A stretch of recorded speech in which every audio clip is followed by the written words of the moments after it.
Hello, నేను CS రావు. రాజకీయ పార్టీలు సమాజాన్ని కులాలు, మతాలు, జాతులు విధంగా విభజించారు. ఇప్పుడు తాజాగా సంక్షేమం, అభివృద్ధి అనే దిశగా ఇప్పుడు విభజించేటువంటి ప్రయత్నం చేస్తున్నారు. ఈ పరిణామం ఎటువైపు దారితీసేటువంటి అవకాశం ఉందనే దాని మీద డాక్టర్ జయప్రకాష్ నారాయణ గారు, లోక్సత్తా వ్యవస్థాపక అధ్యక్షులు, డెమోక్రటిక్స్ కోసం పోరాడుతూనే ఉన్నారు. సాయంత్రం ఇంటాక్ట్ అయ్యే ప్రయత్నం చేద్దాం. నమస్తే అండి. నమస్తే సుబ్బారావు సార్, ఇప్పటికి కూడా స్వాతంత్రం వచ్చి 8 సంవత్సరాలు అయింది. ఇప్పటికి కూడా మీరు డెమోక్రటిక్ కోసం పోరాడుతూనే ఉన్నారు, రిఫార్మ్స్ కోసం. కానీ ఆ దిశగా అసలు ఇప్పుడున్న రాజకీయ పార్టీలు వెళ్తున్నట్టు కనిపిస్తుందా మీకు? సుబ్బారావు, ఇప్పుడు ప్రజాస్వామ్యం అన్నది ఒక డెస్టినేషన్ కాదు, అది ఒకరోజు చేరుకున్న లక్ష్యం కాదు, ఒక ప్రాసెస్. ఖచ్చితంగా కొన్ని విషయాల్లో ప్రజాస్వామ్యం మనకి వికసించింది పూర్వంతో పోలిస్తే. ఒకప్పుడు స్వతంత్రం వచ్చాక ఒక 30-40 ఏళ్ల పాటు మంచి నాయకులు ఉండేవాళ్ళు, గౌరవప్రదమైన వాళ్ళు, నిజాయితీగా ఉండేవాళ్ళు. కానీ అంత పెత్తందారి రాజకీయం ఉండేది, ప్రజల జీవితంతో సంబంధమేం లేదు. ఇప్పుడు 5 ఏళ్ళకి ఒకసారి ఏదో లారీల్లో కార్యకర్తలతో వచ్చి ఇలా అనేవాళ్ళు, మేమందరం మధ్యగా లేకపోతే పానకం ఇచ్చేవాళ్ళం, మంచినీళ్ళు ఇచ్చేవాళ్ళం, ఎలక్షన్లో ఓటేసేవాళ్ళం. అక్కడి నుంచి ఈవేళ రాజకీయంలో ఎన్ని లొసుగులున్నా కూడా ప్రజలతో మమేకమై రోజువారీగా ప్రజల సమస్యల గురించి పట్టించుకోకపోతే రాజకీయానికి మనుగడలేదు. అది ప్రజాస్వామ్యం కొంచెం లోతుకెళ్ళినట్టే కదా. ఆ రోజుల్లో రిగ్గింగ్ యథేచ్ఛగా జరిగేది. అసలు కొన్ని కులాల వాళ్ళు పోలింగ్ కూడా రాలిచ్చేవాడు, వాళ్ళ పేరుతో ఎవడో ఓటేసేవాడు. ఇప్పుడు డబ్బుల ప్రభావం ఉన్నమాట వాస్తవే, కానీ ఓటు అంటూ స్వేచ్ఛగా వేస్తున్నారు కదా. కాబట్టి ప్రజాస్వామ్యంలో చాలా లొసుగులు ఉన్నమాట వాస్తవం, కానీ అసలు ప్రజాస్వామ్య ప్రయాణంలో మనం ఏమీ సాధించలేదని కూడా పొరపాటు అవుతుంది. ఇప్పుడున్నటువంటి పరిస్థితులు సార్, సంక్షేమం అలాగే డెవలప్మెంట్, ఈ రెండింటి మధ్య కొంత మీకు సంఘర్షణ నడుస్తుంది అని అనిపించట్లేదు? ఖచ్చితంగా, నేను ఈ మాట రోజు చెప్తున్నాను. ఇప్పుడు మనది చాలా పేద దేశం. ఇప్పటికి కూడా 100కి 82 అసంఘటిత రంగంలో ఉన్నారు, రెక్కాడితో డొక్కాడిన వాళ్ళు, రేపు ఎక్కడ ఆదాయం వస్తుందో తెలియని వాళ్ళు. మరీ దుర్భర దారిద్ర్యం లేకపోయినా, తినడానికి లేని పరిస్థితి లేకపోయినా కూడా అంతకుమించి పెద్దగా గౌరవప్రదమైన జీవితం లేదు చాలామందికి. అలాంటి సమాజంలో రాజకీయ పార్టీలు తాత్కాలికమైన అవసరాలు తీర్చడం మీద కొంత దృష్టి పెట్టకపోతే అసలు రాజకీయం నడవదు. ఇతర దేశాల్లో కూడా, డబ్బున్న దేశాల్లో కూడా, ఇప్పుడు నిన్న వాళ్ళు కూడా పత్రికల్లో వచ్చింది, జో బైడెన్ అమెరికా అధ్యక్షుడు అక్కడ విద్యార్థులకి ఆ లోన్స్ వేవ్ చేశాడు. సుప్రీంకోర్టు కాదని చెప్పి అన్నా కూడా ఏదో రకంగా కొన్ని మార్గాలకు కొంతమందికి లోన్ వేవ్ చేశాడు. సంక్షేమమే కదా అది. అంచేత సంపన్న దేశాల్లో కూడా ప్రజాస్వామ్యంలో మీరు ప్రజల మనసుల్ని గెలుచుకోవాలి, వాళ్ళ ఓటుని రాబట్టాలి. మరి ఎన్నికల కోసం అని చెప్పని మరి ప్రభుత్వం ఏర్పాటు చేయడం కోసం ప్రజల మద్దతును స్వీకరించాలి, ఒక ప్రజలు సమీకరించాలని చెప్పంటే ఎంతో కొంత సంక్షేమం అంటే తాత్కాలిక అవసరాలు తెచ్చడం అవసరం. పరిపాలనలో మౌలికమైనటువంటి సంఘర్షణ, తాత్కాలికమైన ప్రయోజనాలు వెంటనే సుఖాన్ని, సంతోషాన్ని కలగజేసేవి. దీర్ఘకాలిక అభివృద్ధి, అది కుటుంబంలో సమస్య ఉన్నది, ఒక కంపెనీలో సమస్య ఉంటుంది, ఒక దేశంలో సమస్య ఉంటుంది. మన కుటుంబాల్లో కూడా పిల్లలు ఉన్నారు, 180 మంది పిల్లలు బాగా కష్టపడ్డమో, చదువుకోవటమో, సమయానికి పడుకోవటమో అట్లా ఉండదు, లేకపోతే క్రమబద్ధంగా తింటాం, ఆహారం ఉండదు. వాళ్ళకేదో జంక్ ఫుడ్స్ తింటాం సరదాగా అనిపిస్తుంది, సహజం. మనందరం ఆ పని చేసాం, చిన్నప్పుడు ఆ పని చేసిన వాళ్ళం మనంతా కూడా. అలాగే సకాలం నిద్రపోకుండా టీవీలో ఏదో సినిమా వస్తుందనో, లేకపోతే కంప్యూటర్ గేమ్స్ ఉన్నాయని చెప్పనో నిద్రాభంగం అవుతుంది. మరి బయటికి వెళ్ళి ఆడుకోకుండా, దేహదారుఢ్యం పెరగకుండా ఏదో వ్యసనానికి బానిసలైపోతారు, ఇండోర్ గేమ్స్కో లేకపోతే దానికో. లేకపోతే అసలు విద్య అనేది పట్టించుకోకుండా పూర్తిగా నిర్లక్ష్యం చేస్తారు. అందుకని తాత్కాలిక సుఖాన్ని కోరుతున్నారు. తల్లిదండ్రులు ఏం చేస్తారు, నాన్న అది అవసరం, ఇది కూడా అవసరము, రెండు బ్యాలెన్స్ చేసే ప్రయత్నం చేస్తాం. అయినా కూడా చాలా సందర్భాల్లో పిల్లలు ఎదురు తిరుగుతారు. పిల్లల్ని పెంచిన ప్రతి తల్లిదండ్రులు కూడా అనుభవం ఉంది కదా. డెఫినెట్గా ఉంటుంది. మీరు ప్రేమించిన బిడ్డలు, మీ జన్యువులు పంచుకున్న వాళ్ళు, మీ మీద పూర్తిగా వాళ్ళకి భరోసా, నమ్మకం ఉన్నాయి, అయినా కూడా సంఘర్షణ ఉంటుంది. అలాంటిది ఓ ప్రభుత్వంలో మన ముఖమొహం తెలియని వాళ్ళు, జన్యు సంబంధం లేదు, మనమేమి ప్రేమించట్లా వాళ్ళని, ఓటేసి వాళ్ళని కూర్చోబెట్టాం, ఓటు కోరి అక్కడ కూర్చున్నారు, మన పన్ను డబ్బులు వాళ్ళకి ఇస్తున్నాము. మరి తాత్కాలికమైన ప్రయోజనాలు, దీర్ఘకాలిక భవిష్యత్తు, ఖచ్చితంగా సంఘర్షణ ఉంటుంది. ఎందుకంటే దీర్ఘకాలిక భవిష్యత్తు కోసం కొంత తాత్కాలికమైన సుఖాన్ని త్యాగం చేయడం అవసరం. కుటుంబంలో కొంచెం సాధ్యం, ఇబ్బందులు ఉన్నా కూడా ఈ పెరిగిన కొద్దీ చాలా కష్టమవుతుంది. సరే కుటుంబం వేసుకొచ్చేటప్పటికి తల్లిదండ్రుల బాధ్యత మీరు అన్నట్టు రిలేషన్ ఉంటుంది కాబట్టి రక్త రిలేషన్ ఉంటుంది కాబట్టి నమ్మకం ఎన్ని ఉంటాయి కాబట్టి బట్ ఈ ప్రభుత్వాలకు వచ్చేటప్పటికి అలా అనిపిస్తుందా మీకు అంత బాధ్యతగా వ్యవహరిస్తుంది? అందుకని ఇప్పుడు దీనిలో 2 అంశాలు ఉన్నాయి. ఒకటి ఎంత గొప్ప నాయకత్వం అన్నది, నాయకత్వానికి ఆ చాతుర్యం కావాలి. మీరు తాత్కాలిక సంక్షోభాన్ని విస్మరిస్తే పేద దేశంలో ఇప్పుడు ఈవేళ కష్టంలో ఉంటే, ఈవేళ తిండికి లేకపోతే, ఈవేళ ఇబ్బందుల్లో ఉంటే ఎంతో కొంత పట్టించుకోకుండా దేశం గురించి మాట్లాడితే ఉపయోగం లేదు కదా. కాబట్టి ఈవేళ అవసరాలు తీరుస్తూనే దాని మీదే పూర్తిగా దృష్టి పెట్టడం కాకుండా రేపటి భవిష్యత్తుకి బాటలు వేయాలి. రెంటిని కలిపి వాళ్ళని ఒప్పించగలగాలి, సమాజాన్ని అన్ని వర్గాలను ఒప్పించగలగాలి. అది ఒకటి నాయకత్వం. రెండోది ప్రజలకి పాలన ఎంత చేరువుగా ఉంటే అంతగా దీర్ఘకాల భవిష్యత్తు మీద మనకి దృష్టి ఉంటుంది. ఎందుకంటే నా పన్ను డబ్బులు ఎక్కడికి పోతున్నా నాకు స్పష్టంగా అర్థమైతే నాకు తాయలం పెట్టడం కంటే నా అవసరాలు తీరడం ముఖ్యంగా ఉంటుంది. నేను ఎప్పుడు ఉదాహరణ ఇస్తుంటాను. ఇప్పుడు అపార్ట్మెంట్లో ఉన్నాం, నెల అపార్ట్మెంటు మేమంతా కలిసి మీలాంటి వాళ్ళని మంచి వాళ్ళని నమ్మకం ఉన్న వాళ్ళని ఒక మేనేజింగ్ కమిటీకి ఏర్పాటు చేసుకున్నాం. నెల మెయింటెనెన్స్ ఫీ కడుతున్నాం. నేను వాళ్ళ నుంచి నెలకు 200 రూపాయలు ఇవ్వాలని ఆశించట్లా. లిఫ్ట్ పని చేయకపోగానే నాకు అర్థమైపోతుంది ఈ డబ్బు వెళ్ళింది లిఫ్ట్ పని చేయడం కోసం. అది పని చేయకపోతే నాకు ఇబ్బంది, మా తల్లిదండ్రులకు ఇబ్బంది. సర్వీస్ కోరుకోవాలి, అది ఏంటో నాకు అర్థమవుతుంది. ఆ పని జరగకపోతే నష్టం నాకు స్పష్టంగా తెలుస్తుంది. దీనిలో భారత్ మాత గందరగోళం లేదు. చాలా స్పష్టంగా నాకు నా కుటుంబానికి నష్టం అంటే నాకు తెలుస్తుంది.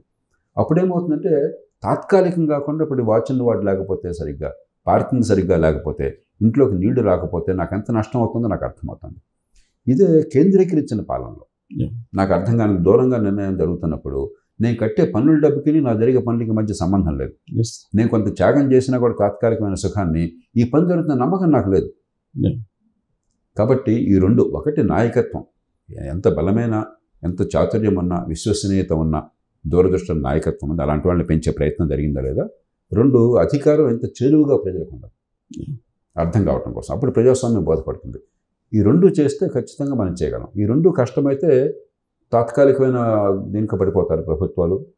మరి ఉన్న కొద్దికి దేశ భవిష్యత్తు చాలా కష్టంలో పడుతుంది. సార్ ఒకటి ఏంటంటే మీలాంటి వాళ్ళ దగ్గర నేను చాలా కాలం నుంచి అడగాలని క్వశ్చన్, ఇప్పుడు మనకు ప్రభుత్వాలు చెప్పేది ఏంటంటే జీడిపి, తలసరి ఆదాయం ఇవే చెప్తున్నాయి. హ్యూమన్ ఇండెక్స్ చూస్తే హ్యూమన్ ఇండెక్స్లో 132 ప్లేస్ ఉంది మన భారతదేశం. శ్రీలంకను వెనకబడి ఉన్నాం. శ్రీలంకలో 73 ఉన్నట్టుంది. అది ఆంధ్రప్రదేశ్ తెలంగాణకు వచ్చేటప్పటికి ఉన్న రాష్ట్రాల్లో 25వ ప్లేస్లో ఆంధ్రప్రదేశ్ ఉంది, 23, 22లో తెలంగాణ ఉంది. మీరైతే దేన్ని తీసుకుంటారు? హ్యూమన్ ఇండెక్స్ని తీసుకుంటారా లేదా ఈ జీడిపి లెక్కని? ఏ ఒక్కటి కాదు. ఏంటంటే జీడిపి అన్నది మీరు అన్నట్టుగా అది ఒక్కటే చాలదు, కానీ అది లేకుండా అభివృద్ధి సాధ్యం కాదు. జీడిపి అన్నది ఒక అంకె అన్నింటినీ కల్పిస్తుంది. జీడిపి అంటే మీకు సంపద ఉంటే రోడ్లు వేయచ్చు, సంపద ఉంటే ఆరోగ్యం బాగు చేయొచ్చు, సంపద ఉంటే విద్యను బాగు చేయొచ్చు, సంపద ఉంటే జీవన ప్రమాణాలు పెంచవచ్చు. కానీ జీడిపి ఒక్క అంకెనే తీసుకుంటే సరిపోదు. ఉదాహరణకి గమ్మత్ ఏంటంటే జీడిపిలో ఇప్పుడు మీరు టొబాకో పండించే ప్రాంతంలో మీరు పెరిగారు, బాగా చుట్టలు తాగి లేకపోతే సిగరెట్లు తాగామనుకోండి, జీడిపి పెరుగుతుంది. ఏమవుతుంది? ముందు పొగాకు ఉత్పత్తి చేయాలి, పొగాకు నుంచి సిగరెట్లు తయారు చేయాలి, ఆ సిగరెట్లు మన దగ్గర తీసుకొచ్చి అమ్మాలి, మనం సిగరెట్లకి జబ్బులు తెచ్చుకోవాలి, జబ్బులు తెచ్చుకుంటే డాక్టర్లు కావాలి, నష్టమే మనకి. కానీ జీడిపి పెరుగుతుంది. ఒక యాక్సిడెంట్ ఏందనుకోండి, జరిగేది జన నష్టము, లేకపోతే గాయపడతాము, వెహికల్ నాశనం అవుతుంది. కానీ జీడిపి పెరుగుతుంది. ఇందులో ఇంకో వెహికల్ కావాలా, గాయపడితే నాకు డాక్టర్ కావాలా, చనిపోతే ఫ్యూనరల్ సర్వీస్ వెంటనే కావాలా. కాబట్టి ఒక జీడిపినే ప్రమాణంగా తీసుకోవడం కూడా సరైనది కదా. ఆ నెంబర్ చాలా ముఖ్యం. ఆ జీడిపిని లెక్క చేయనని చెప్పంటే అది మూర్ఖత్వం అవుతుంది. కానీ అదే సర్వస్వం అనుకుంటే చాలా పొరపాటు అవుతుంది. కాబట్టి జీడిపితో పాటు ఆ అంకె అవసరం, దానిలో నాకు ఏమాత్రం సందేహం లేదు. దాంతోపాటు 2 మౌలికమైన విషయాలు చూడాలి. విద్య ఏ మేరకు ప్రతి బిడ్డకి అందుతుంది. ఎందుకంటే విద్య ఒక్కటే సమాజంలో అందరికీ అవకాశాలను ఇచ్చేది, ఏ కులంలో పుట్టినా, ఏ కుటుంబంలో పుట్టినా. విద్య అంటే ఊరికే ఇప్పుడు ప్రస్తుతం ఉన్నట్టుగా స్కూళ్ళకి పంపించాము, ఫ్రీగా చదివిస్తున్నాము, కేజీ టు పీజీ, ఇదంతా దొంగ మాటలు. మంచి ప్రమాణాల విద్య, ఆ బుద్ధి వికసించే విద్య, పనికొచ్చే విద్య, నైపుణ్యాన్ని ఇచ్చే విద్య, రేపు సంపద సృష్టిలో పాల్పంచుకునే విద్య ప్రతి ఒక్కళ్ళకి అందితే అప్పుడే సమాజం సురక్షితంగా ఉంటుంది. ఆరోగ్యం ఏ మేరకు జేబులో ఖర్చు లేకుండా మంచి ప్రమాణాలు అందుతుంది. అది లేకపోతే ఎన్ని లక్షల కోట్లు ఉన్నా కూడా జీవన ప్రమాణం తగ్గిపోతుంది, నొప్పితోనే బతకాల్సి వస్తుంది. ఉత్పాదకత తగ్గిపోతుంది, ఆదాయం కూడా పడిపోతుంది, చాలామంది బెదర్ అవుతారు. కాబట్టి జీడిపితో పాటు ఒక పక్కన విద్య, ఆరోగ్యం, రెండోది మౌలిక సదుపాయాలు. కనీసం మంచినీళ్ళు, మురుగునీటి పారుదల, వరద నీళ్లు రాకుండా ఉండటం, దోమల నివారణ, ఇలాంటివి. ఇన్ఫ్రాస్ట్రక్చర్ ఇట్లాగా వస్తుంది, జీడిపిలో వచ్చేస్తుంది. రోడ్లు కానీ, రవాణా కానీ, లేకపోతే పోర్టులు కానీ, విద్యుత్ కానీ వచ్చేస్తుంది. దాని గురించి మాట్లాడట్లా. కాబట్టి ఈ రెండు కనుక లేకపోయినట్టయితే దీంతోపాటు సమాజంలో డబ్బుతో సంబంధం లేకుండా ఒక సౌహార్ద వాతావరణం, ఈ కులానికి ఆ కులానికి మధ్య సంఘర్షణ, ఈ మతానికి ఆ మతానికి సంఘర్షణ, ఈ భాషకి ఆ భాషకి, ఈ ప్రాంతానికి ఆ ప్రాంతానికి సంఘర్షణ, బయటికి వెళ్తే ఏమవుతుందో తెలియదు, అభద్రత, జీవితం నరకం అవుతుంది. కాబట్టి జీడిపి ఖచ్చితంగా అవసరము. దాంతోపాటు విద్య, ఆరోగ్యం, దాంతోపాటు మౌలిక అవసరాలు తీరటం, రోజువారీగా ఉండే నిత్య దివసాలు తీరటము, సమాజంలో ఒక ప్రశాంత వాతావరణం, ఆనందమయ వాతావరణం ఉంటాం, దానిలో ప్రకృతిని కాపాడుకోవడంతో సహా ఈ సమగ్రంగా ఆలోచించే తప్ప జీడిపియా వేరే దానిలో పొరపాటు, ఇది కావాలి అది కావాలి. కానీ తలసరి ఆదాయం లెక్కించేటప్పుడు అదాని, అంబానీ లాంటి వాళ్ళది, నా లాంటి వాళ్ళది కలిపి లెక్కేయటం అనేది అది శాస్త్రీయబద్ధమా? అందుకనే ఇప్పుడు మీరు జీడిపి పర్ క్యాపిటల్ చూస్తున్నది మాత్రం చేత అందరూ బయటపడ్డట్టు కాదు పేదరికం నుంచి. కాబట్టే మనం ప్రపంచంలో పేదరికం గురించి అంచనా వేసినప్పుడు మన దేశం లాంటి ఏం చేస్తారంటే పేదరికం గురించి ఎంత ఆహారాన్ని తినాలి, ఒక ఆరోగ్యకరమైనటువంటి మనిషి ఎంత తింటున్నారు, ఆ కొనే శక్తి, తినే శక్తి ఉందా. ఇతర దేశాల్లో ఇంకంతకంటే మంచి స్థాయికి వెళ్ళారు. వాళ్ళు మీడియం ఇన్కమ్ తీసుకుంటారు. అంటే దేశంలో కరెక్ట్గా మధ్య ఉన్న మనిషి ఇన్కమ్ తీసుకుని ఆ మీడియం ఇన్కమ్తో పోల్చినట్టయితే అంతకంటే ఎంత తక్కువలో ఉన్నారో వాళ్ళందరినీ బేదరిగా పరిగణిస్తారు. కాబట్టి ఈ పేదరికం అని చెప్పి అన్నది ఆ రేఖ అది స్థిరమైనది కాదు. ఆ దేశ పరిస్థితులు, ఆర్థిక పరిస్థితిని బట్టి, సామాజిక పరిస్థితిని బట్టి ఆ దేశం దాన్ని మారుస్తూ చివరికి అట్టడుగు ఉన్న వాళ్ళు కూడా పెంచే ప్రయత్నం చేస్తారు.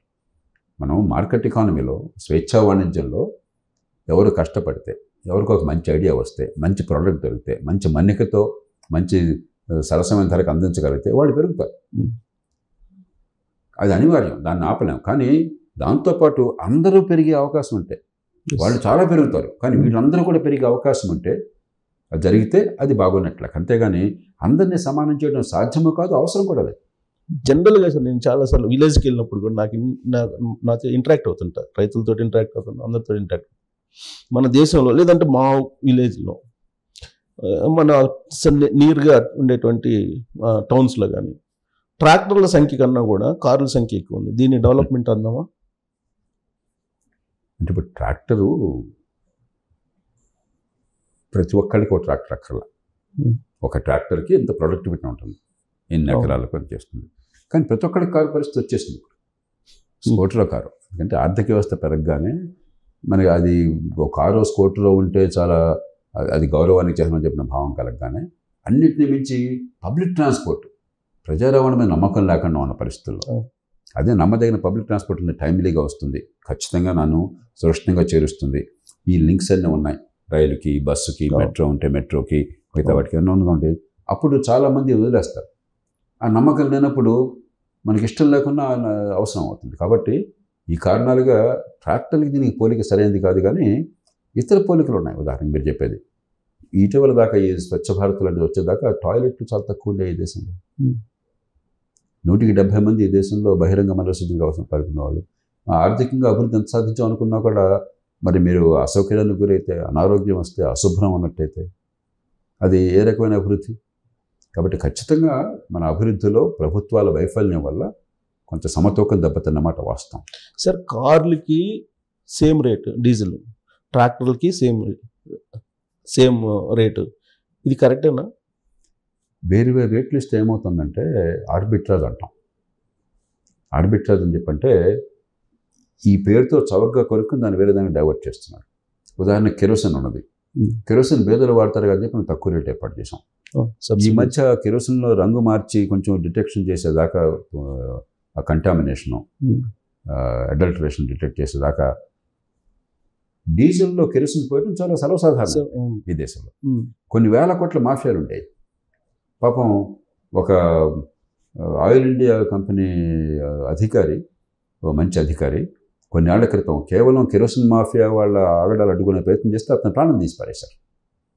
కాబట్టి ఏంటంటే ఈ డ్యూయల్ ప్రైసింగ్ అనేది ఎప్పుడు కూడా దీర్ఘకాలంలో ఫలించదు. మాఫియాలు వచ్చేస్తే అవినీతి వచ్చేస్తుంది. అంటే రకంగా సాయం చేద్దాం.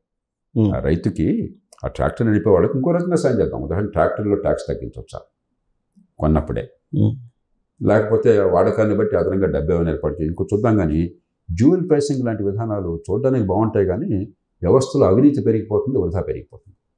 సార్ ఇప్పుడు సెంట్రల్ గవర్నమెంట్ తీసుకుంటే కార్పొరేట్ సెక్టార్కి, ఇండస్ట్రియలిస్ట్లకి వే ఆఫ్ చేసినటువంటి అమౌంట్ కన్నా రైతులకి ఇచ్చేది సగం కూడా 50% కూడా లేదు అనేది. ఇవన్నీ కూడా నేను పూర్తిగా రైతు పక్షపాతం. నా జీవితం అంతా కూడా రైతుల భవిష్యత్తు కోసం పోరాడినవాడిని, చాలా విజయాలు సాధించినవాడిని. కానీ మనకేంటంటే విషయాలు పూర్తిగా తెలియక అపోహలు కొన్ని, సాధ్యాసాధ్యాల అవకాశం లేక ఆశలు కొన్ని, ఇవన్నీ గందరగోళపరుస్తున్నాయి మాకు. ప్రభుత్వం కార్పొరేట్లకు ఎవరికి ఏ రకమైనటువంటి లోన్ వేవ్ చేయట్లేదు. ముందు మనం అర్థం చేసి ఖజానా నుంచి ₹1 పోవటం లేదు. బ్యాంకింగ్ అనేది ఒక వ్యాపారం. ప్రభుత్వ రంగ సంస్థ కావచ్చు, ప్రైవేట్ సంస్థ కావచ్చు, బ్యాంకింగ్ అనేది ఒక వ్యాపారం. బ్యాంకింగ్లో ఏం జరుగుతుంది? మీ దగ్గర నా దగ్గర మనం పొదుపు చేసిన డబ్బులు మన ఇష్టం ఉంటే బ్యాంకులో పెడతాం. సో మన డబ్బు అది. ఆ డబ్బు మనకి ఇంట్రెస్ట్ 5%, 6% బ్యాంకుని బట్టి ఎంతకాలం పెట్టామని దాన్ని బట్టి మనకు వస్తుంది. వాళ్ళు ఏం చేస్తారు? దాన్ని 10%, 12%, మరో %కో వడ్డీలు ఇస్తారు. ఈ మధ్యలో ఆ మార్జిన్ అంతా ఏంటి? వాళ్ళ ఖర్చులకి, లాభాలకి. దాంతోపాటు ఇంకోటి ఉన్నది, ఆధునిక ఆర్థిక వ్యవస్థలో, మార్కెట్ వ్యవస్థలో 10 వ్యాపారాలు చేస్తే 10 మంది కూడా నెగ్గుతారని గ్యారెంటీ లేదు. మీరు మంచి ఉద్దేశంతో పెట్టారు కంపెనీ, కొందరు సక్సీడ్ అవుతారు, కొందరు ఫెయిల్ అవుతారు. ఆ టెక్నాలజీలో లోపం ఉండొచ్చు, ఆ ప్రోడక్ట్ సరిగ్గా కాకపోవచ్చు, ప్రజలకి కళ్ళకి ఆనకపోవచ్చు, మార్కెటింగ్ కొందరు సమర్థంగా చేయవచ్చు, వేలమరి సృష్టించవచ్చు, కూడా సృష్టించలేకపోవచ్చు. వివిధ కారణాల వల్ల కొన్ని బతుకుతాయి, కొన్ని పోతాయి. అందుకని చెప్పనే మానవ సమాజం గత 300 ఏళ్ళుగా, పూర్వం లేదు ఇది, గత 300 ఏళ్ళుగా లిమిటెడ్ లయబిలిటీ కంపెనీ అని పెట్టారు. ఏమిటి ఉద్దేశం? కొత్త ఐడియాస్తో కొత్త ఉత్పత్తికి రిస్క్ తీసుకునే శక్తి కావాలంటే నేను పెట్టుబడి పెడితే నా కుటుంబం సర్వనాశనం అయిపోతున్న భయం ఉంటే ఎవరు చేయరు. సమాజం స్తబ్దంగా పూర్వంలాగా ఉండిపోతుంది. ఆర్థికంగా పెరగాలి, కొత్త టెక్నాలజీ అందుబాటులోకి రావాలి, కొత్తగా ఫోన్లు వచ్చినాయి, కొత్తగా కార్లు వచ్చినాయి, కొత్తగా రకరకాల వస్తువులు వచ్చినాయి, సేవలు అందుతున్నాయి. ఇవందరికీ అందాలి అని చెప్పంటే రిస్క్ తీసుకోవాలి. రిస్క్ తీసుకోవాలంటే ఆ రిస్క్, ఆ లయబిలిటీ అన్నది కేవలం ఆ పరిశ్రమకు పరిమితం కావాలి, ఆ వ్యక్తిని నాశనం చేయకూడదు. మరి వ్యాపారంలో మీ తప్పేం లేకుండా కొన్ని విధిగా నష్టపోతాయి కాబట్టి ఈ పోటీ ప్రపంచంలో ఆ నష్టపోయిన వాళ్ళని సమాజం ఆదుకుంటుంది. అలాంటివి ఎవరు చేస్తే ఏ రకమైన ఇబ్బంది లేదు. కానీ ఒకటి సార్, ఇప్పుడు దానికి మనం ఇచ్చినటువంటి బిజినెస్లోనే 1%, 1.5% దానిలో పెట్టేసుకుంటాం. 5% మొత్తం మార్జిన్ ఉందనుకో, 5లో 1% దానికి పోతుంది. కాబట్టి ఇది ప్రభుత్వం నుంచి వెళ్ళట్లా, ఇది మార్కెట్ వ్యవస్థలో అనివార్యమైనటువంటిది. దానిలో ఎక్కడ తప్పు వచ్చిందంటే ప్రభుత్వాలు ఈ సంస్థలను శాసించడం చేత, విధానపరమైన ప్రభుత్వాలు సొంతంగా విధానమే కాదు, ownership government, public sector undertaking. వాడు ఫోన్ చేసి మా బామ్మర్ది వస్తున్నాడు, అడుగు లోన్ అంటున్నాడు, అది పనికొచ్చేనని ఆలోచించట్లా. ఆ లోన్లు పోతే అక్కడ ప్రభుత్వం తప్పు. కాబట్టి దాని పరిష్కారం ప్రభుత్వం చేతుల్లో లేకుండా చేయండి. ప్రైవేట్ బ్యాంకుల్లో ఈ గొడవలు లేవే. హెచ్డిఎఫ్సి బ్యాంక్ ఉన్నది, లేకపోతే ఐసిఐసిఐ బ్యాంక్ ఉన్నది. హెచ్డిఎఫ్సి బ్యాంక్ ఇవాళ మొత్తం ప్రభుత్వ రంగ బ్యాంకులు అన్నిటికంటే కూడా మార్కెట్ క్యాపిటల్ ఎక్కువ ఉన్నది. ఎందుకని? అక్కడ గొడవలు లేవు. అంచేత పరిష్కారం రాజకీయ నియంత్రణ లేకుండా, పక్షపాతం లేకుండా బ్యాంకింగ్ వ్యాపారం సరిగ్గా జరిగే ఏర్పాటు చేయడం. ఇప్పుడు ఈ వాదన చేసేవాళ్ళు, మీరు కార్పొరేట్లో కట్టబెడుతున్నారన్న వాళ్ళు ఎందుకు ప్రభుత్వం చేతుల్లో ఉండటం వల్ల సమస్య వచ్చింది, మనం వాళ్ళు బతికి పోతారు, పోతే పోతారు, బ్యాంకు పోతే పోతుంది, మీకు నాకు సంబంధం ఏంటంటే వాళ్ళు ఇద్దరు వాళ్ళు. కాబట్టి దీనిలో ఏంటంటే కొంచెం గడుస్తూనే ఉంది, కానీ హేతుబద్ధమైన ఆలోచన, పరిష్కారం కోసం దిశగా నడిచేటువంటి ఆలోచన లేదు. సార్ ఇప్పుడు ఒక లిస్ట్ వస్తుంటుంది, తరచూ సోషల్ మీడియాలో వైరల్ అవుతుంటుంది. విజయ్ మాల్యా దగ్గర నుంచి చాలా లిస్ట్ ఒకటి పెట్టేసి ఒక 25 లక్షల కోట్ల రూపాయలు బ్యాంకులు గగ్గొట్టి వెళ్ళిపోయారు. మళ్ళీ చెప్తున్నా, ఇది ఖజానా నుంచి పోవటం లేదు. వ్యాపారంలో అనివార్యంగా నష్టం వస్తే అది వేరు, ప్రభుత్వ జోక్యం వల్ల నష్టం వస్తే ఖచ్చితంగా ప్రభుత్వం తప్పు. అందుకనే ప్రభుత్వ రంగ బ్యాంకులకి 2014లో ఈ కొత్త ప్రభుత్వం వచ్చింది, మోదీ గారి ప్రభుత్వం. అప్పటిదాకా విశృంఖలంగా రుణాలు ఇచ్చేశారు బ్యాంకులు. మన అస్మద్ నుంచి రుణాలు ఇచ్చేశారు, ఎంపీ గారి బంధువులకి, ఎమ్మెల్యే గారి బంధువులకి, రాజకీయ పరత్వం వాళ్ళకి ఇచ్చేశారు. వీటన్నిటి కారణంగా ఇష్టం వచ్చిన రుణాలు ఇవ్వడం చేత 12% పెరిగింది. అంటే నాన్ పర్ఫార్మింగ్ అసెట్స్ అంటే రుణాల తిరిగి చెల్లింపులు 12% రావట్లే. అంటే ₹100 ₹88 వస్తుంది. మీకు వడ్డీలో మార్జిన్ ఉండేది 3-4%. 4 రూపాయలు మీకు మార్జిన్ ఉంటే 12 రూపాయలు నష్టపోతుంటే నష్టమే కదా. బ్యాంకులన్నీ ఖాళీ పడిపోయినాయి. గవర్నమెంట్ బ్యాంకులు, ప్రైవేట్ బ్యాంకులు బ్రహ్మాండంగా ఉన్నాయి. గత 7-8 ఏళ్లుగా, గత 10 ఏళ్లుగా ఒక 5-6 లక్షల కోట్ల రూపాయలు మన ఖజానా నుంచి ఇవ్వాల్సి వచ్చింది వాళ్ళకి. అది తప్పు. ఎందుకు జరిగింది? అది ప్రభుత్వ నియంత్రణ వల్ల జరిగింది. సమస్యలో గడటలా మనం. అలా జరిగినప్పుడు మరి చెప్పాను, ఒకటి ప్రభుత్వం జోక్యం వల్ల నష్టపోయింది పూర్తిగా నివారించాలి. ప్రభుత్వ జోక్యం లేకుండా చేయాలి. నిజాయితీగా వ్యాపారం చేసిన మార్కెట్లో ఉన్న పరిస్థితుల్లో నష్టపోయినట్టయితే అది బిజినెస్లో భాగంగా భావించి దాన్ని కవర్ చేయాలి. ఈ రెండుకి తేడా అనుకో. ఐసిఐసిఐ బ్యాంక్ కానీ హెచ్డిఎఫ్సి బ్యాంక్ కానీ నిజాయితీగా వ్యాపారం చేసి నష్టపోతే దాన్ని కవర్ చేస్తున్నాయి. ప్రపంచంతో అన్ని బ్యాంకులు ప్రపంచంతో చేస్తున్నాయి. దీన్ని ముడిపెట్టేస్తున్నాం మనం. అందుకని సమస్య పరిష్కారం దగ్గర రావట్లా. గడుసైనటువంటి ఆర్గ్యుమెంట్లు, వాదనలు ప్రతివాదనలు ఉన్నాయి తప్ప ఒక సమస్య పరిష్కారం ఎట్లాగా సమాజాన్ని కాపాడటాన్ని ఆలోచించేయటం లేదు. సో ఇప్పుడు రైతు రుణమాఫీ ఇలా ప్రకటిస్తున్నారు కదా, ఇవన్నీ మళ్ళీ బ్యాంకులకు లింకప్ కదా. అందుకనే రుణమాఫీ ఎప్పటికీ మంచిది కాదు. నేను రుణమాఫీకి పూర్తిగా వ్యతిరేకం. మీకు కావాల్సింది సకాలంలో సరైన మేరకు సరసమైన వడ్డీలకి రుణాలు అందించాలి. అంతేగాని రుణాలు ఇచ్చేసి రుణమాఫీ అంటే ఏమవుతుంది? 100కి 30 మంది రైతులకి రుణాలు అందుతున్నాయి. 170 మంది మార్కెట్లో 3 రూపాయలు, 5 రూపాయలు, 10 రూపాయల వడ్డీకి రుణాలు తీసుకుంటున్నారు. వాళ్ళకి ఏమీ సంబంధం లేదు. కాస్త తెలివిగల వాళ్ళకి, కాస్త అవకాశం ఉన్న వాళ్ళకి, మోతుబర్లకి రుణాలు అందుతున్నాయి. నిజంగా ఎవరు కష్టంలో ఉన్నారో వాళ్ళకి అందట్లా. 10 రూపాయల వడ్డీ తీసుకున్న వాడికి మనం ఏం సాయం చేయట్లా. 4 రూపాయల వడ్డీ వాడికి ఏం సాయం చేయట్లా మనం. రెండోది ఏమవుతుంది? డబ్బులు తీసుకుని బ్యాంకు నుంచి సకాలంలో చాలా మంది రైతులు చెల్లిస్తారు. కష్టపడి పొదుపు చేసుకుంటారు. వాళ్ళకి రుణమాఫీ వర్తించదు. ఎగ్గొట్టినట్టు వర్తిస్తుంది. అంటే ఏ సంకేతాన్ని ఇస్తున్నారు మీరు సమాజానికి? అరే పిచ్చోడేరా నువ్వు, తిరిగి కట్టావు బ్యాంక్కి, కట్టకుండా వెయిట్ చేస్తే శుభ్రంగా రేపు రుణమాఫీ చేశాడు మా వాడు వచ్చి అని సంకేతం ఇస్తున్నారు. చేరిక కాలంలో ఏమవుతుంది? బ్యాంకులు రుణాలు ఇవ్వలేక మీకు డబ్బులు అందవు. బాగా డబ్బు ఉన్నవాడికి వేరే సెక్యూరిటీ పెట్టుబడి తప్ప మిగతా వాడికి అసలు డబ్బులు కూడా అందవు. ఉన్న కొద్దిగా వ్యవసాయంలో పెట్టుబడి క్షీణించిపోతుంది, పేదరికం పెరిగిపోతుంది. అందుకనే ఎన్నిసార్లు రుణమాఫీలు వచ్చినా కూడా మళ్ళీ రుణమాఫీ కావాలంటున్నాం మనం.